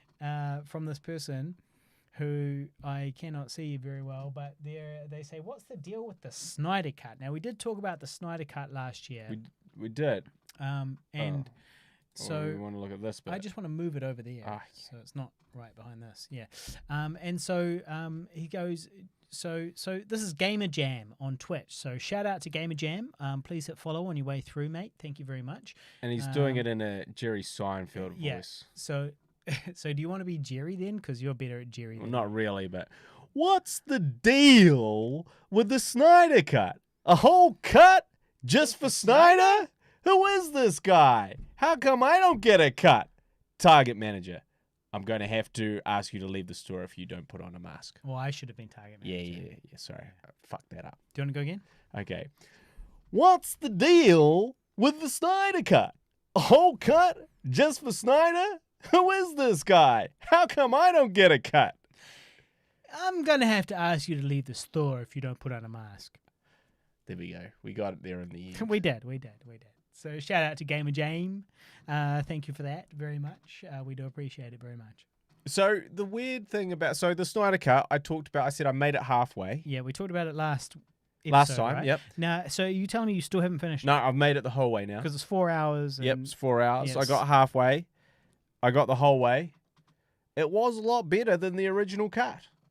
Well, yeah, when you've got 4 hours to tell a story Well, instead of an that's- hour and a half, Yeah. that does give you somewhat an advantage, doesn't it? And that is kind of the weird thing about it. So there's two things about it. The weird thing is it's like, okay, but the film in its normal environment was never gonna be this long. No. So presenting it like this and going, well, this is my cut, this is what you would have seen, is not true. Because he would have had to cut that original 2 hours out of it. You know, It's an unfair advantage, isn't it? it is an Like, unfair advantage. When you're comparing the two of them, what's the name of the bum that did the first version? Joss Whedon, Whedon. Didn't he do? But he did. Avengers, No. Avengers 2, No. Buffy, No. Much better. Cabin in the Woods? Space one. the space one. Yeah, the space one. The only good thing this motherfucker's ever done. The fucking space one. Joss Whedon. It's like there's a guy, he's running around, he's doing space stuff, and they're it's a series. Firefly. Yeah, he did do Firefly. Firefly. Okay, so this is the guy that did Firefly. Now the poor son of a bitch is at a disadvantage here because he doesn't have an extra 3 hours to tell the story. Of course, his cut's gonna suck compared to the three hour longer Snyder version. So I feel like, look, I'm a big fan of like letting Snyder do what he wants, but come on, let's give the guy some a chance, some respect. It was unfair because he had to make an hour and a half version, and Snyder comes along with a 4 hour version. Now, obviously, one of them's going to be better than the other. Yeah. And the Snyder version is going to have all the bits and pieces in it that he needs. Whereas, Joss Whedon was like restricted and was picking up a job that was half finished already. Well, here's the thing. This is what I'll say about it. Is that going against the tone, like trying to create something against the tone of like 70% of what you have is going to lead to problems. Well, yeah. Do you think he knew that he was going against the Oh, tone? 100%. Because what happened, allegedly, But why would you do that? is that DC Comics were like, we're not happy with the way the Snyder Cut's going. And then The original Snyder. the original Snyder Cut, we're not happy with this. It's dark. It's too serious. It's all the things we don't like. And we don't trust in this vision. And then Zack Snyder, had a tragedy in the family. And he was like, well, cool. I'm fucking checking out then. Right? But it is ambiguous whether or not they would have checked him out had he not checked himself out. But as it was, he had this horrible circumstances. I believe his daughter committed suicide. And so he was like, look, I'm out. I can't deal with this, right? And I can't fight for my vision anymore. And so he left, and then they got Joss Whedon in. But what they were like to Joss Whedon is like, we're not happy with any of this. We want to see some changes. We want to see some differences. And we want you to lighten it up and do what you did with the Avengers. But what that meant was going against the grain of everything that had been shot and then adding in his own stuff. And that's where the problems begin, because it was like two tones clashing against each other. And it's also, I liken it, Harley, to our own experience creating a web series called Harrow, where essentially the edit clashed against what was shot, the original edit. So that edit was like, well, shit, like none of this works. None of this is very scary. And all of it is just like, it seems like a big blob, right? Why? Because you're trying to do something different to what was shot. You're cutting against what was shot. And only in its extreme success recut, the Pigdon's cut, on YouTube, do we see the potential that it had as Asylum, new short film, which has over how many thousand views? About 20,000 views, I think. Let's just. That's your own channel. You're searching your own channel. Oh shit! That won't help you. You go to youtube.com. I'm gonna have to get right out here. Yeah, you're in the studio. Yeah, I'm way in here. I'm way in deep. He's balls deep in that one. Pigville Pigville Asylum. So if you guys are out there at the moment and you would like to look up you what want to we're see looking the up, Snyder search Cut? for Pigville Asylum, and 16,000 views. 16,000 views can't be wrong. Not bad. 16,000 views, not bad. And I've only watched it 15,000 times. 15,999 times myself. So that's pretty good, actually. So yeah, Not bad. 16,000 views. And that does star Richard Lambeth of the Sifty 160 fame, who has listened to every episode of the Guy Harley podcast from the last 100 or so. Yeah, he's Yeah. got to go back and start again. He's does. planning to. He does. He's meaning to. Well, he needs to put his ears where his mouth is. That's what he needs to do. Yeah. So yeah, 16,000 views. Why? The Snyder Cut, aka the Pigden Cut. It's the same thing. So I do think that directors should be given the opportunity and to execute their vision. Right? I think if you try and cut against that, you are going to run into problems. They did run into problems. The Snyder Cut is much better. There is the unfair advantage of the 4 hours. No doubt about that. Can't excuse that. But ultimately, the Snyder Cut was actually a thing with like sort of real character arcs and development. Well, yeah, but you've got 4 hours. Yeah. I mean, it's really, you can't really be like, well, it did have a better character arc. And it's like, well, of course it did. You've got 4 hours to make that shit happen. For every single character in the whole fucking thing. Well, they achieved that. So my hat's off to Zack Snyder. The Zack Snyder Cut is good. It's the one that you should watch if you want to watch any Justice League movie. So, yeah, that was my notes on the Snyder Cut. There we go. We can see them there. Well, good.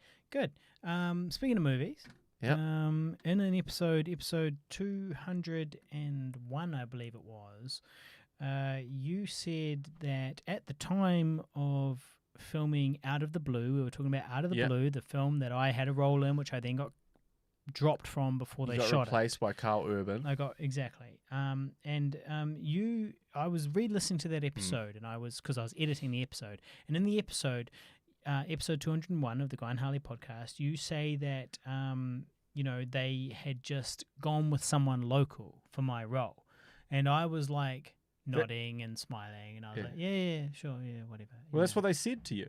No, but that's not true. That's not true. You see, that's the narrative that you have created, which I've debunked several times, and you repeatedly, you just like blinders are on, and you refuse to listen to what I actually say, which is that Carl Urban, right, came on the show, as a result of needing to give this guy more character time. So my character was not replaced by a local actor. That's not what happened.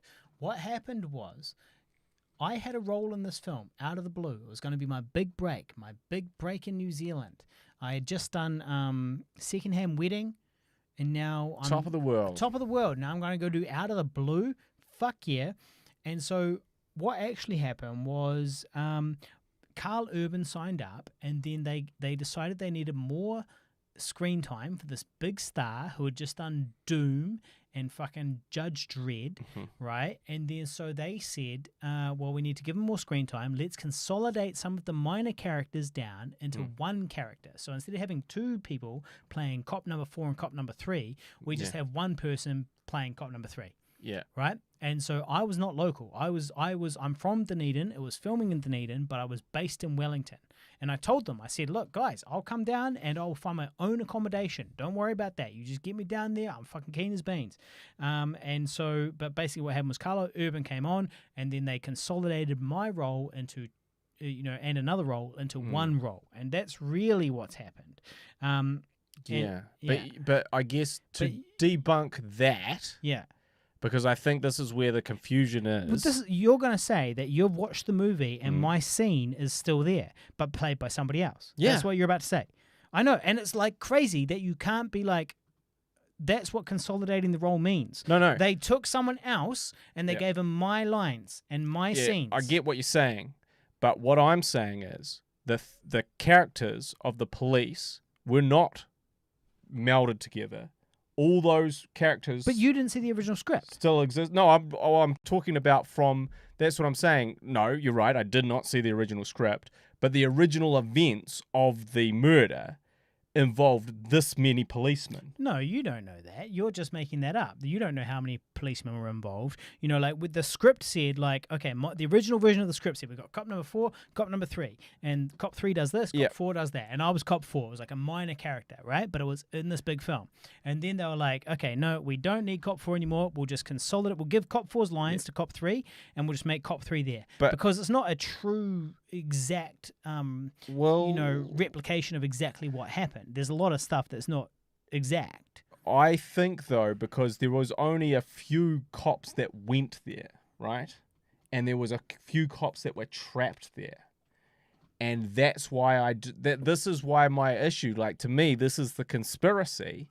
This conspiracy was they never cut that role. The role still existed. Yes.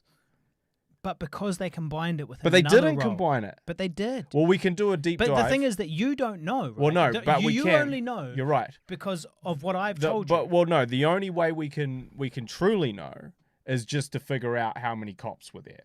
Well, in real life. No, Yeah, in real life. No. What we need to do is read the original script. Well, That's what we need to do, because you got to remember, this is fiction still. It's fiction based on real events. It's not a documentary. So, like, basically the original version of the script had, say, 5 cops or 6 cops or whatever, and then they were like, we need more screen time for Carl Urban, and so let's take cop 6 and cop 5 and turn them into cop 4. You know what I mean? Yeah, and that's what happened to me. But but the thing is that you're speaking from a point of like not actually knowing the story at all. Everything is from me telling you, then you coming up with a version of the story in which I am the comical, butt of the joke. Well, no, not necessarily. I just said, well, one, I did watch it, and I didn't watch it. I was like, fuck those guys, man. And you're fucking stealing my role and shit. And I'm this not is supporting this. And that is one issue, because when I watched it, I was like, that looks. That sounds like what Harley talked about. But that whole thing is Harley's character. That sounds like what Harley talked about. And that's Harley's scene. Yeah, but when you say that, you mean that sounds like what Harley told you about the scene, right? No, because you got to remember, I auditioned for that as well. I auditioned for that same role that you auditioned for. So I was like, this is the scene. This is the scene that... Yes, but why is it so confusing? Well, they took the role, and those scenes, and combined them with another scene that you and I didn't audition for. But that's the thing is, like, I don't think they merged any police characters. But I'm telling you, I've got an insider scoop, right? This is the insider information given is to me what they by told my you. agent. Yeah. My agent was like, hey, Harley, so look, what's happened is they wanted to give Carl Urban more screen time, so they've decided to consolidate down some of the, the supporting cop characters. And this is the official word coming from them. So, therefore, they've gotten rid of your character and basically just given all your lines to the other actor. Which I bought. It makes sense. Until I saw the film. Yeah. And I was like, well, no, isn't this all the cops in all that scene as written in that script and as you won that role, as in not condensed, as in there's this cop, that cop, this cop. And don't get me wrong, because I didn't do an extreme amount of research, as in I didn't go, okay, cool, I'm sure I Wikipedia'd it, but I didn't go, but what piqued my conspiracy theory was that I was like, okay, well, isn't this all the cops? Shouldn't there be one less cop here, right? Well, no, because you haven't read the original script. But they merged 2 cops. Yes, but you haven't read the original script. Okay, but in the original script, there was X amount of cops. But that's what I'm saying is, like, if there's X amount of cops in real life, and there's the same amount of cops. No, but it's not a documentary, man. No, but you keep saying it's not a documentary. There was more cops in real life. Well, no, see, that's the thing. That's where I think you're wrong. Because the issue is, this was a real life event, right? Yeah, but they don't... And so what I don't think... Well, this is the thing. All we need to do, it's super simple to figure this out. All we have to do is read the original script, or which we don't have access to. or simply compare the movie To the real life. to No, the book. No, because that's not fair. Because you can't be like, Well, no, because they wouldn't have added an extra cop and then taken an extra cop away, right? What book? Was there a book? Yeah. Who wrote the book? I don't know. I guess a journalist. I didn't hear about a book about called Out of the Blue, which was about the Aramoana massacre. Well, I believe they wrote a book about it. I believe it was a script written by Robert Sarkis. But regardless, it's like it's easy to kind of go back and find the actual events of how many cops were there. But that's not relevant. And then We're talking compare it about to fiction. the but We're talking about compare it fiction, to the which is film. movie. No, but we've got But to well, see then the you're original script. Well, but you're then saying that if based on your logic, like let's just say hypothetically that there are the same amount of cops in real life that there was in the movie. But why would we say that? I'm just saying, hypothetically, if we discover that, which is Okay. all we have to do is do a little bit of reading online, because we'll know how many cops went down there. Okay. All But right. I feel like this is irrelevant, but sure. Okay. Okay, so now, only if there is one less cop would we then assume that they consolidated 2 cops, because otherwise it's like, this is how many cops went down there, this is how many cops is in the script, and this is how many cops is in the film. Right. So if coincidentally it happens to be that the same amount of cops showed up that's in the film, but I think that you'll find that actually what happened was way more cops showed Yeah. up than what's in the film. Yeah. What's in the film. And that, And then what you need to do is read the original script, and the original script will have Yeah. X amount of cops, doing X amount of things, and then you watch the final film, and you'll see, oh, there's a difference here between the original Yeah, but script I guess and the film. why... And what happened was they said, Yeah. hey, let's cut this together, let's combine it, because we need to save some screen time for Karl Urban, this big Yeah. star. So let's take cop But- number 4 and cop number 3, combine them into one, Yeah. and basically But I it's guess, the same deal. because again, you haven't seen it, but I have. Yeah. And when I watched it, I was like, Karl Urban doesn't get like super extra screen Sure, time. but this was the original cut. You know what I Yeah. mean? Like, we don't know what happened between the original but shoot I and guess, the cut and all yeah, that stuff. but all that thing is like, he's not portrayed as like the star. I know, but at the time, when it was being yeah. created, it was like, let's give this guy some more time. And then during the edit, which Yeah. I'm sure went on for a year or two, it was like, things changed. But that doesn't change the fact that I was cast in a role on this film Out of the Blue. Then and it was a minor role. It was a minor supporting role.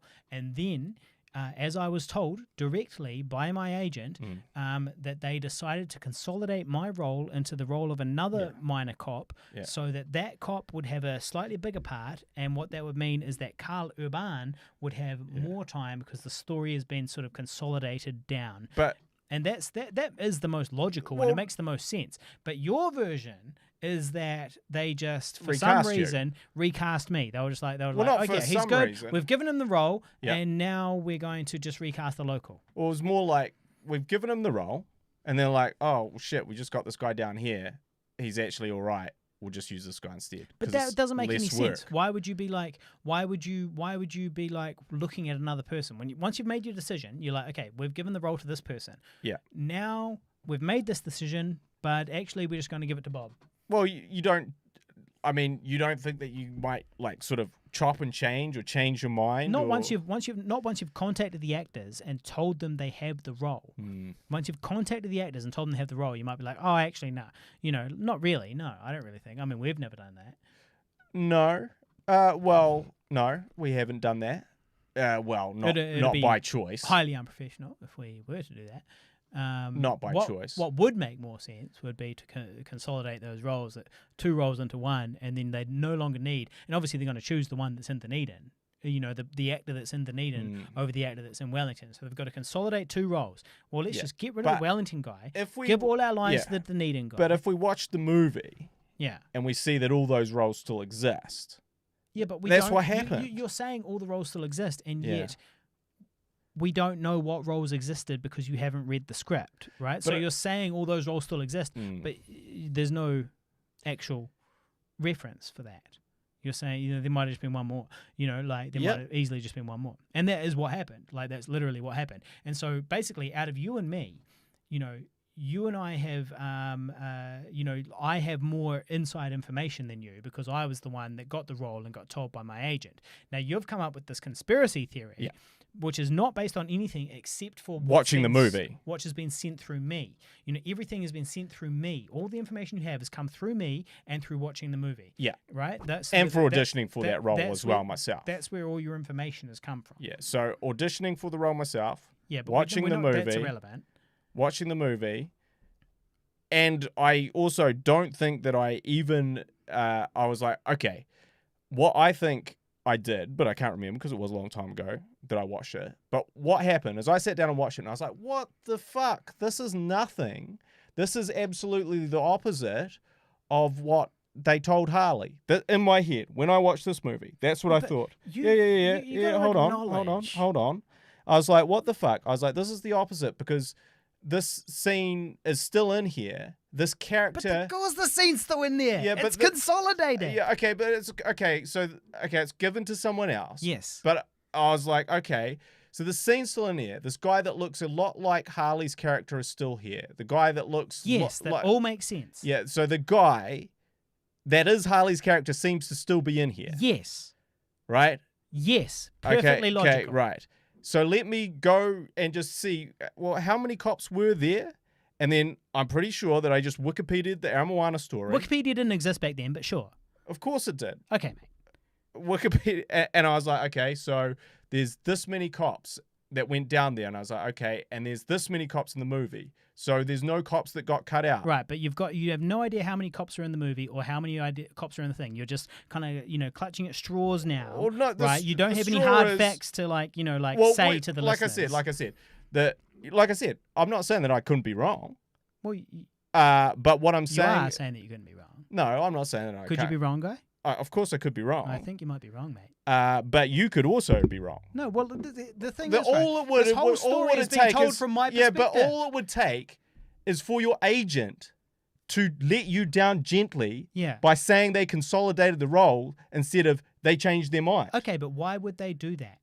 Well, why do anyone do why would they do that? Because they're like, cool, well, we've actually got this guy down here. Yeah, but why would they do that? Why would they recast you? Because you're based in Auckland and this guy's based in Dunedin. I was based in Wellington. But why would since when was the film industry kind? What do you mean? Why would they gently let me down? Why wouldn't they say, hey, mate, sorry, they've decided to drop your role. They've got to cast a local. Is the film industry notoriously kind? It's not. No, the film industry is notoriously mean. So they'd be like, hey, Harley, yeah, sorry, you've been recast. But actually what happened was they said, hey, Harley, here's what's happened. Yeah. And they told me the details. That story. And I told you the details. But you concocted your own version I didn't concoct it. I was like, sweet, that's the story. Wikipedia literally didn't exist back then. That's not true. That's not Pretty true. sure it didn't exist. That's not true. We could definitely verify that, like literally this instant, if you want. Well, you could verify all of your claims this instant. If you really well, want. Not really, because we'd have to do a little bit too much reading. Too much reading. On how many cops were there? But the thing is, it doesn't matter how many cops were there. What matters then you're is saying, what the script said. Okay, but then you're saying that they're 100% not going with real life. Like, let's just say the same amount of cops were there that were in the film. Why would you say that? Why when you're creating a film would you be any film you watch? Yeah. Why would I say that? Based on real life is not necessarily going to be like, well, there had to be one guy there and he was exactly 5 foot 2 inches tall. Essentially, you haven't seen the film, but I have seen the film. And to me, what they're trying to do is do a very accurate representation of what happened, because what happened doesn't have to be dramatized because it is so fucking insane, right? There doesn't have to be any heroes. There doesn't have to be any weird, crazy out of the blue stuff or anything like that. There doesn't have to be any of that because the story itself is so dramatic and so harrowing that there doesn't you don't have to movieify it. You can just tell that story. It's shocking. It's interesting. It's bizarre. It's all of these things, which, like I said, I was there. I was there when these, murders happened. It was shocking.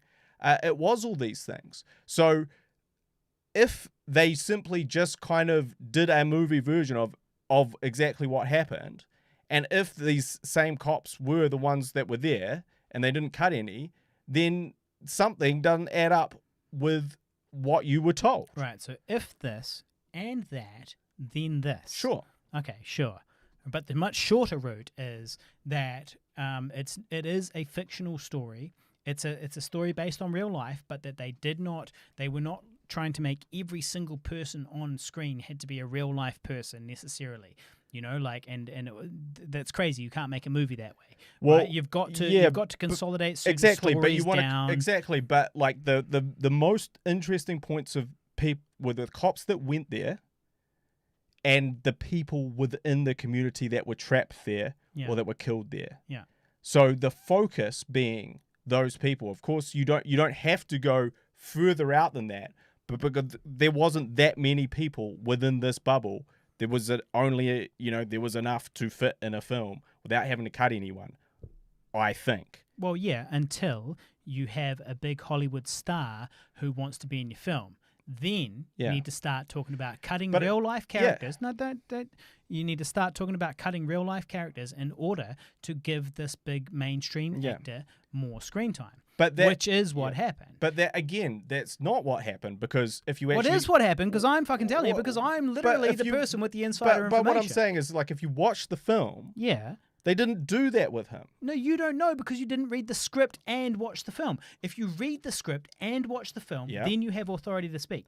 But at the moment, you watch the film and you go, oh, okay, well, that must be all the cops. And it's like, okay, cool. Well, actually, what really happened was, in the script version of this film, there was Cop 3 and Cop 4, or whatever, and I was Cop 4. Cool. But what I'm saying is, I watched... And then they consolidated that down in order to give the big Hollywood star some more screen time, because they weren't being authentic to the story necessarily. They were giving the big Hollywood star more screen time. But that's only if they did that. And you haven't watched the film. Well, that's what I got told. So what I'm telling you is that didn't happen in the actual film. But you haven't read the script, so how the fuck would you know? But they didn't do the thing that you just said. I just told you they did. Okay, well, if they did it in the script, it would be in the movie, and it's not in the movie. No, because that's what I'm saying. There was a difference between the script and the movie once Carl Urban came on board. Yeah. That's my point. I know, but... what you're saying. No, what I'm saying is that I'll tell you what I'm saying if you listen. And make him the main character and do all this stuff. Yeah. Because he's a star. Not main character. And give him more time, screen time, all this stuff. Yeah. And what I'm telling you is, in the movie, that's not what they did. Okay, but that's fine, and it's irrelevant because you haven't read the script, so it doesn't really. And matter. You haven't watched the movie. But. Okay, but what I have done is I've been told from industry insiders what happened. And I'm telling you and the listeners what happened. And now you are denying what I'm saying, which I'm speaking with authority, and you are speaking based on conspiracies because you've watched the movie. Yeah. And in your mind, it is funnier and more interesting if my character just got replaced with somebody in Dunedin. Well, right? Harley, for one thing, it is not that unusual for you or anyone else to be recast after someone has been told they've got the role. That's not a thing that never happens. Yeah, but if I got told specifically what happened, there's no conspiracy here. What happened was I auditioned for a role in the film Out of the Blue, which is about the Aramoana massacre in Dunedin, one of New Zealand's biggest massacres until recent times. And I auditioned for it. I did multiple auditions for it. I got the role. They told me to grow my hair. I did all the things. I had a mullet. I had a mustache, all that type of thing. And then one day I stopped hearing from them, and I followed up with them and I said, hey, what's going on? I'm growing a mustache. And they were like, oh yeah, look, I'm really sorry, but basically because Carl Urban has signed on, they've decided that they need to consolidate some of the more minor characters into, like they're going to make those minor characters slightly less minor. But basically the idea is to give Carl Urban more time on screen, because the original version of the script was not about one hero or one person doing anything, specific. It was kind of a whole bunch of small stories all being told side by side. And that's what the movie is. That's what the movie. Yes, I get it. And that's what the movie is. And that's what the movie is. So that's not changed from that concept. No, but it is, because nevertheless, they still need to give Carl Urban a bit of time in there, right? So they've still got to have Carl Urban in there, like getting some time. And they're like, okay, cool. Well, look, Cop 3 and Cop 4 can become Cop 3. And this is what I've been told directly. This is not hearsay. This is direct from my agent, who was dealing directly with the production.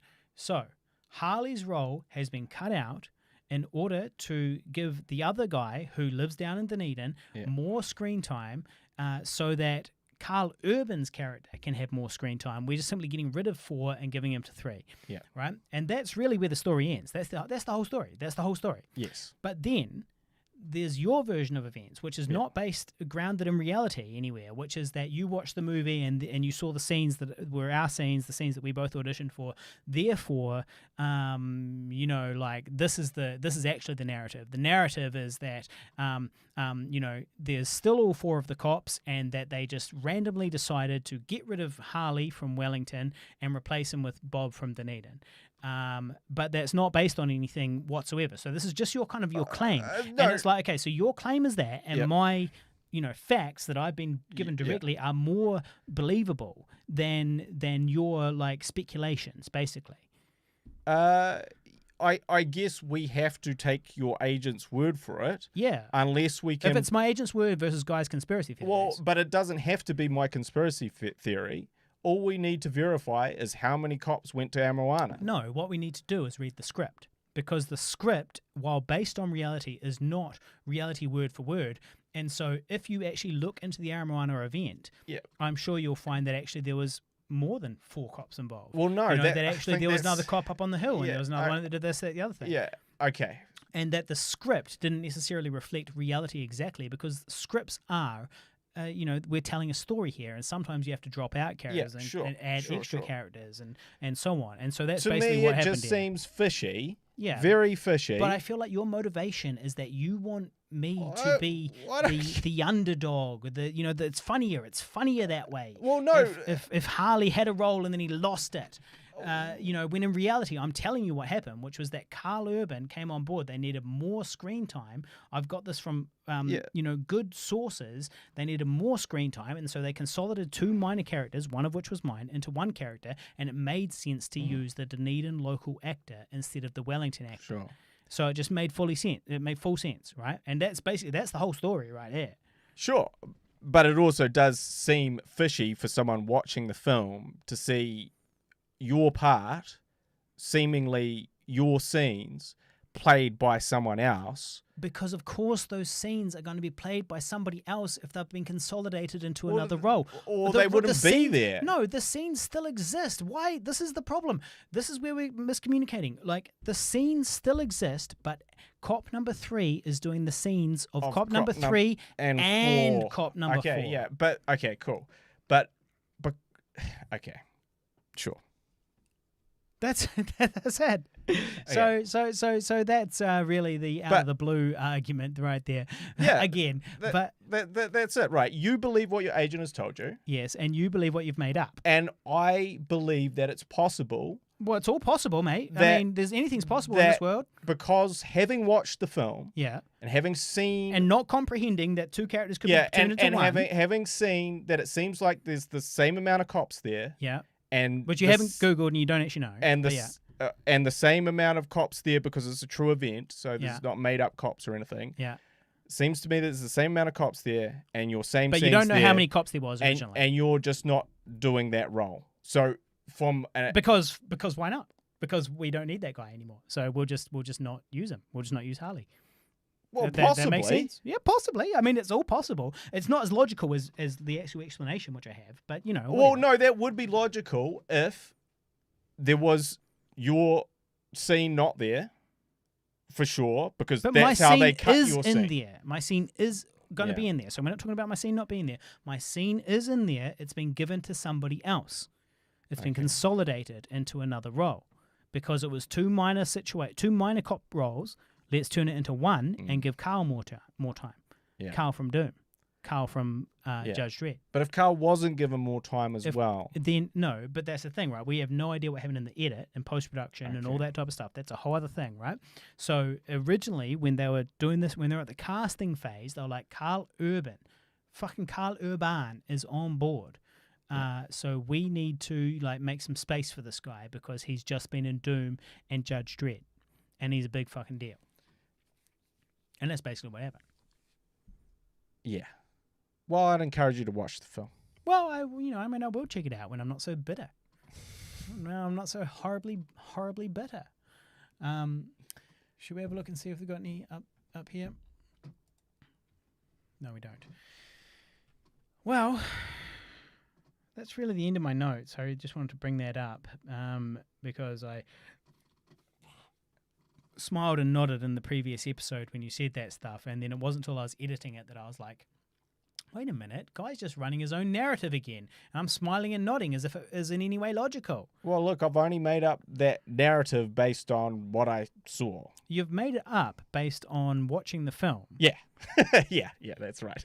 Right, okay. 100%, So I'm giving you the behind the, and you're an intelligent filmmaker, so Yeah. you know that behind the scenes all sorts of shit goes down. Yes. So I'm telling you what really happened behind the scenes, and I've got this direct From contact your agent. from my agent, Not yes. from not from Rob Sarkis, not from Duncan Sarkis, No, not but from the from my producer. agent, but from your agent. Yes, from Yeah. my agent. And where are you getting your information from?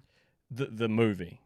Right. Watching okay. the movie. Yeah. Okay, so out of us, Yeah. which one has the more reputable, source? Your interpretation of the movie, Yeah, I guess or my me interpretation of the being movie. told Yeah. by a professional who works on the film, what actually happened behind the scenes. I'm pretty sure that people should go and watch Out of the Blue right now. And you can decide. You can fucking decide. Well, So, like I said, I think it's easier than that. I just think we just have to figure out how many cops were there. I don't think that's relevant. I literally don't want to get into that argument because I don't care, because it's like, okay, there might have been 6 cops there and there might be 5 cops in the movie, or there might be 6 cops in the movie. But if there were, it's just say fiction. but just say there were 4 cops there. Okay, so say we Googled the historic event, Yep. and the historic event is the There are 4 cops down there, right? Arrow Moana Massacre. massacre. So Arrow Moana Yep. is AROMOANA. Arrow Moana, which I don't know what arrow means, but Moana means water. So Arrow Moana, which is a small, beautiful little town on a beach near Dunedin, where there was, for a long time, our worst massacre, where a guy went nuts with a gun and killed a whole bunch of people, and then they made a movie about it later. Yeah. So yeah, if we look that up and we see that there are 3 cops there or 4 cops there, how many cops were actually there on site when he was going through his shootings? Yeah. And we see that they were the same amount of cops That's in the movie. Yeah. Yeah. That would throw some disrepute On my claims. on your claims. But I don't really think it would. I mean, for a start, I don't think it would, because what we're talking about is a fiction. Right. The film is a fiction. But even if it was true, I'm personally of the opinion that actually there was a lot more cops there than are going to be in the movie. So there might be like a number of cops that were kind of like main characters in the movie, but actually if you actually go and talk to the survivors and talk to the people, they'll go, oh yeah, no, there was 2 cops down the road there, and there was another cop up the road there, and and there was another guy up on the hill, and then fucking Paul Holmes landed his helicopter and started broadcasting live from the from the hill, and there will actually be heaps of like different like there'll be a lot more information there than what's actually shown in the film. Oh yeah, in the film. But I'm just saying, Well, that's the point, right? if there was 4 cops In the and there was 4 cops in real life, yeah, because there's actually very few people down there. That was like one of the whole points of this whole thing. That's the whole point of the film. If you watch the film, which you have not, but one of the points was there wasn't that many cops down there. So there was if there's 4 cops there was 4 cops in the film, and one of them said your lines. Yeah, That doesn't quite add up. sure. If that were the case. If you say so. I mean, I'm pretty sure that some artistic license was taken. So then you would say And that, that one cop was an extra cop was added and then taken away. No. Which was your part. Absolutely not. No, I would say that the script had. In the script. Well, in this hypothetical situation where there was only 4 cops total, 4 main cops and that were involved in the and thing. the 4 main cops were cast. Yep. But the thing is that my character didn't even have a name. So this is how I know that that's not a problem, because my character didn't even have a name. My character wasn't like Sergeant Bob Smith, who was definitely at the shooting. My character was more minor than that. It was cop number 4, who was a young rookie who showed up and was kind of there on the periphery of it, and had a couple of scenes. And then they said, well, let's just take cop number 4 and his periphery scenes and give them to cop number 3. Because it's a script and it's fiction. Yeah. It's a fictional story based on real life events that we're trying to stay true to. And so I think that's what really happened. Yeah. I just saw that character, like, You saw the character. Yeah, I saw the saying character. my lines. Yeah. no, not saying even the lines of my character saying lines. I saw the character. Yeah. So, But let's be honest, you don't know very much, right, about I only how many know- cops there were. I only know the scene and all that you type of read. thing. I only know the scene that you read, what you were told, what I saw, and then what I So why do you disregard what I looked tell up. you?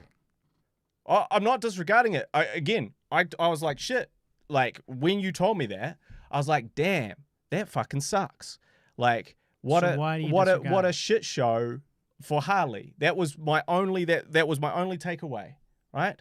The only time that I not disregarded it, but I was like, hang on a fucking second, was when I actually watched it, and I was like, well, fuck, none of this adds up. There's this character, and he seems like exactly Harley's character. But and that he's saying, makes sense, right? You can see that makes sense because my lines have been given to the other character. If they So had, my lines have been given to the yeah. other character, so that's not a surprise. Okay, so put but that wee thumb down. Well, okay, but Yeah. cool, but Harley, but I'm like, okay, so what I thought was the idea being that they cut that scene, not that they gave. But that's not what I Okay, said. so they gave it to someone else, but I was Yes. like, but there's only this many cops there. Yes. and they're still in the all- movie that you watched, there's only that many cops. and they're still all because here. my cop has been consolidated into another. Yeah, cop. but they're still all here. Yeah. The ones that would be there are still here. But only if you're familiar with the historic event Yeah. and you know exactly how many cops Yeah. are there, which you're not, and you don't. Yeah, but like I said, so first off, I watched the movie and I was like, huh, that's weird. Yeah, because and it looks you're like. maybe you could admit though that psychologically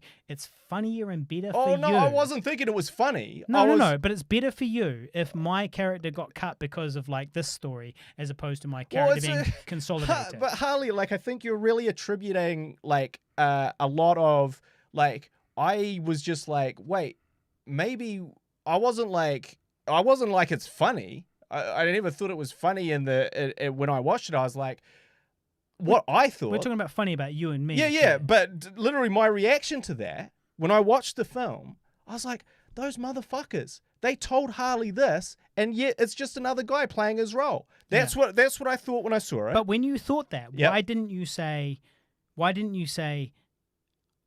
that guy has been given some extra lines? So that guy's been so given like some I extra said, lines. So then, like I said, I was And like, you're like, my expert opinion, because I know all about the shooting, like I and said, so I know exactly how many cops were there. Like I and said, 1, 2, I 3, did 4. Wikipedia, right? And I was But like, Wikipedia didn't exist back then. But yeah, sure. okay, let's just confirm that you're wrong about that right now. Okay, okay. Let's just Wikipedia. When did Wikipedia start? Cool. Right, 15th of January 2001. Mm-hmm. When did Out of the Blue get released? And I did not see Out of the Blue at the movies. Okay, but and we shot. This was obviously it was shot 2 years beforehand. But yeah, When did Out of the Blue came out in 1977. film get released? I don't think it's 2006. Well, it says 2000. Yep, 2006. So yes, Wikipedia did exist. So, anyway, I think I looked it up and I was like, well, and read a little bit about. You were not hanging out on Wikipedia when Wikipedia How was many brand cops? new.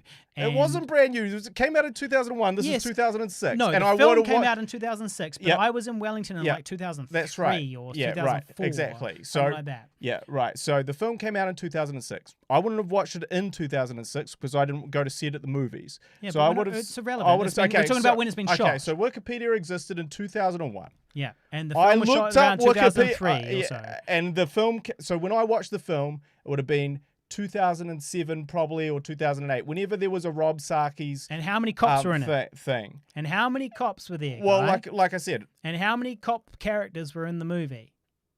This is in the what's really movie- relevant to you, right? To you, what's well, I relevant can't remember. is- I thought it was like 3 or 4. Okay, right? so it's 3 or 4 to It was you, 3 or and then 4. how many cops were there for the real Armour And- One and shooting? that's- You're the expert. Yeah, but you that's you what did I'm saying is- Wikipedia it in Well, 2006. Yeah, in 2006, Harley. Yeah. You know, Your or no, Wikipedia, not- and how sorry, many sorry. cops were there, guys? So in 2000 and How many cops in responded 2000 to Armour One? And in 2007 or 8, Yeah. I think that I did a bit of Googling, a bit And of how reading. many cops responded to Armour I One? don't remember. Okay, so how many cops were in the movie?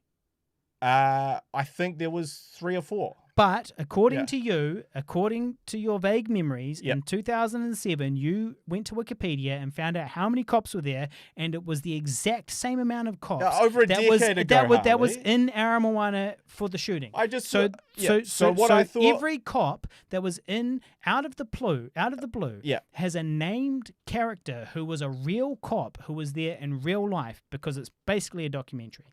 it's that's like What as, you're saying. As in what I'm saying is, I looked it up and I was like, okay, so because they had a write up, and there was this many cops and there's this many cops in the movie, so I was like, where is this missing thing that Harley got cut out?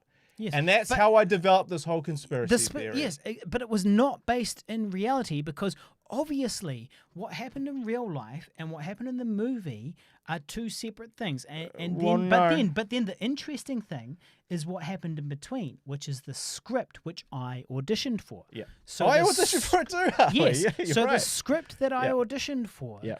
is what you haven't read, and that's the missing part. Now, Yeah. in the script that I auditioned for, there was X amount of cops, and I was one of them, and I got that role. But you didn't read the script, Harley. I don't remember if I... You just read. You weren't given the whole Okay, script. but... well, neither did you. What's important Exactly. here, but what's important here, though, is that I was offered a role for a part, Yeah. and that it was all go, and it was all good, and Yeah. Carl Urban was not part of it. He was not part of it from the start.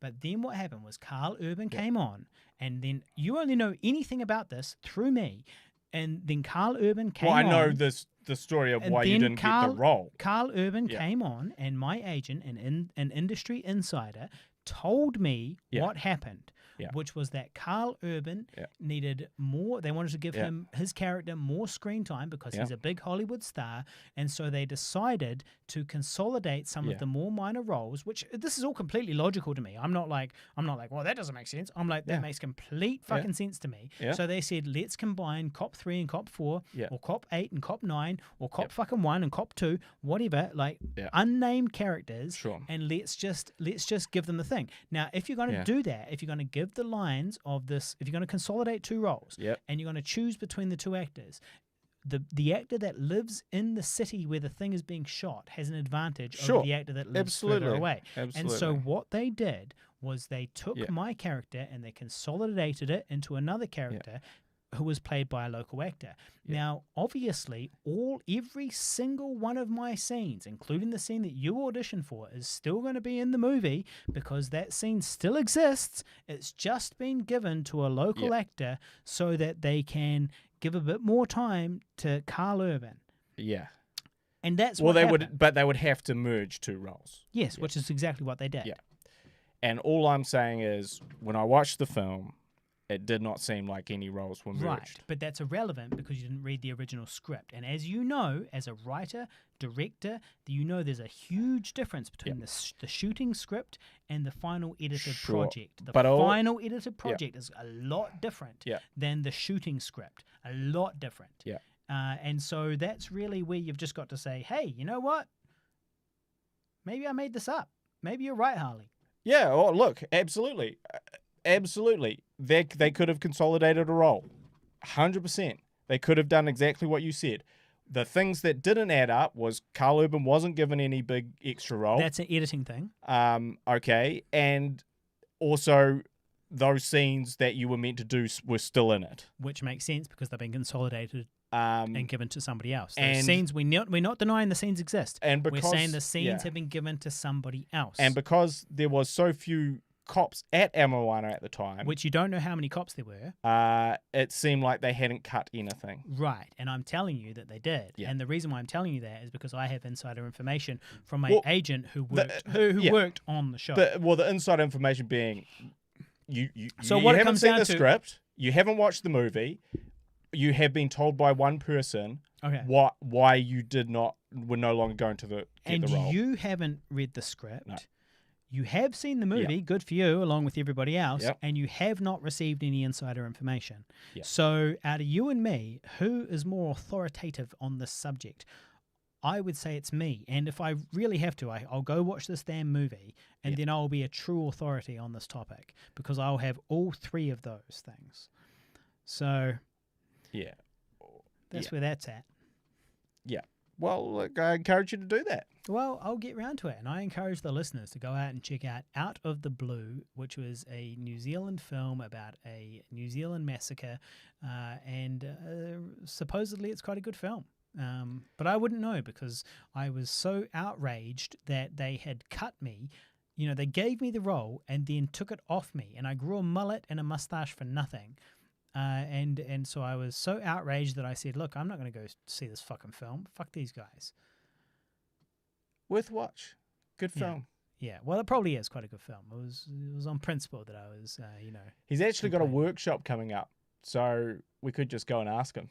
Saki's. Yeah. Yeah. He's got a director's work. I can't remember when it was. I Yeah. don't think it's happened Well, yet. you would need to, the chances of him remembering the casting of a minor character in his film are pretty slim.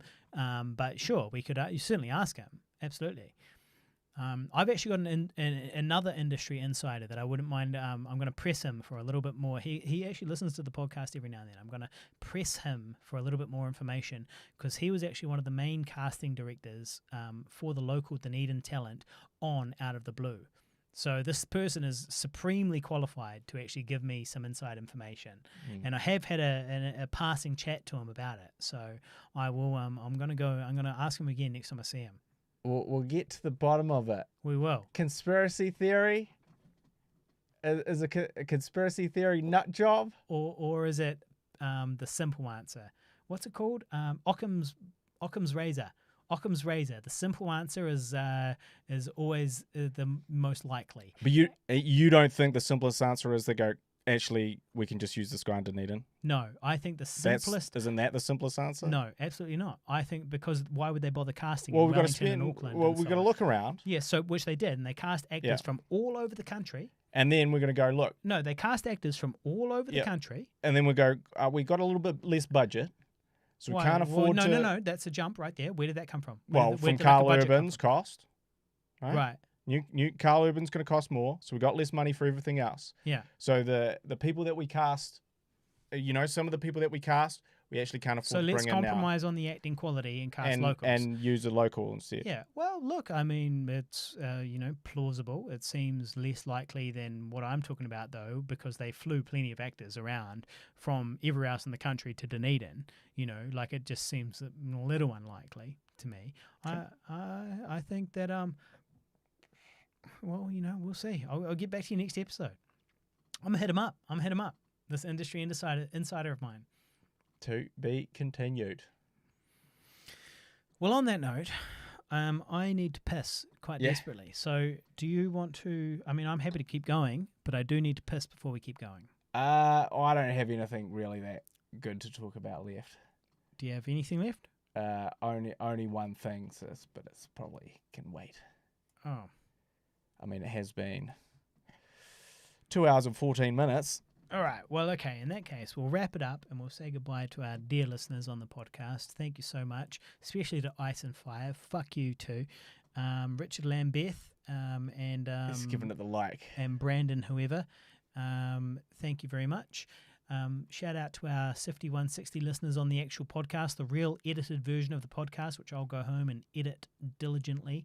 Thank you so much. Facebook.com/Guy and Harley. Patreon.com/Pigville is the best way to give us $1 a month. Patreon.com/Pigville. If you can give us $1 a month, we'll be so fucking happy with that. And then also youtube.com/Pigville and the number 2 is our main YouTube channel. And then also go check out the Savage Filmmaker on YouTube. Did you know, Guy? Did you use your main email address for the Savage Filmmaker? Yeah. G Pigville? Yeah. Yeah, that was a big fuck up. Yeah. Huge fuck up. Yeah. Which I could have told you about years ago. Well, I did tell you about it years ago. But now I got an email from Guy the other day. I got an email from the Savage Filmmaker talking Yeah. about something completely unrelated to his private YouTube channel, Yeah. which was the exact same problem that I had many moons ago when dealing with a similar situation, trying to create my own YouTube channel. I made the mistake of using my main, email address for this YouTube channel because it made sense. And then Google was such a clusterfuck that if you choose to make your use your main email address, it changes it. So he emails me now, and he's the Savage Filmmaker. I email him. I'm Harley Neville. No. I'm the Skeptical Poet. The Skeptical Poet, which was even worse because the Skeptical Poet, right, was always a temporary. It wasn't like, oh, okay, this is fine. I was like, I'm gonna put the Skeptical Poet is my temporary YouTube name until I come up with something good. And then that turned into not just my YouTube channel, but also my email address. So I'm emailing you. I'm like, hi, I'd just like to contact you about some work. Here's my curriculum vitae, and so on. And I am the Skeptical Poet with a K. There'll be a workaround. Yeah, well, it's quite a fuck up though, because you can fix it, but it's a bit of a fuck up. You just got to go through all of your devices and make sure that every device knows to use, like not that name. But yes, so anyway, because I changed it back. I was like, oh no, this is a I fuck changed up. it back, and then it just changed my YouTube channel back, and I was like, yeah, and you're like, yeah, well, I can't have that. Yeah, well, that was the exact same problem I was having 4 years ago, and so yeah, it's a real fuck up. It's a real Google is just, oh God, I hate you, Google. I just want to punch you right in your cunt face, Google. I hope Google's gonna give me some money soon. Well, fuck them. Fuck Google. Then On that note, he's listening. On that Google's note, listening. On that note, thank you very much for listening, and we'll catch you next week on the Guy and Harley podcast. See you later.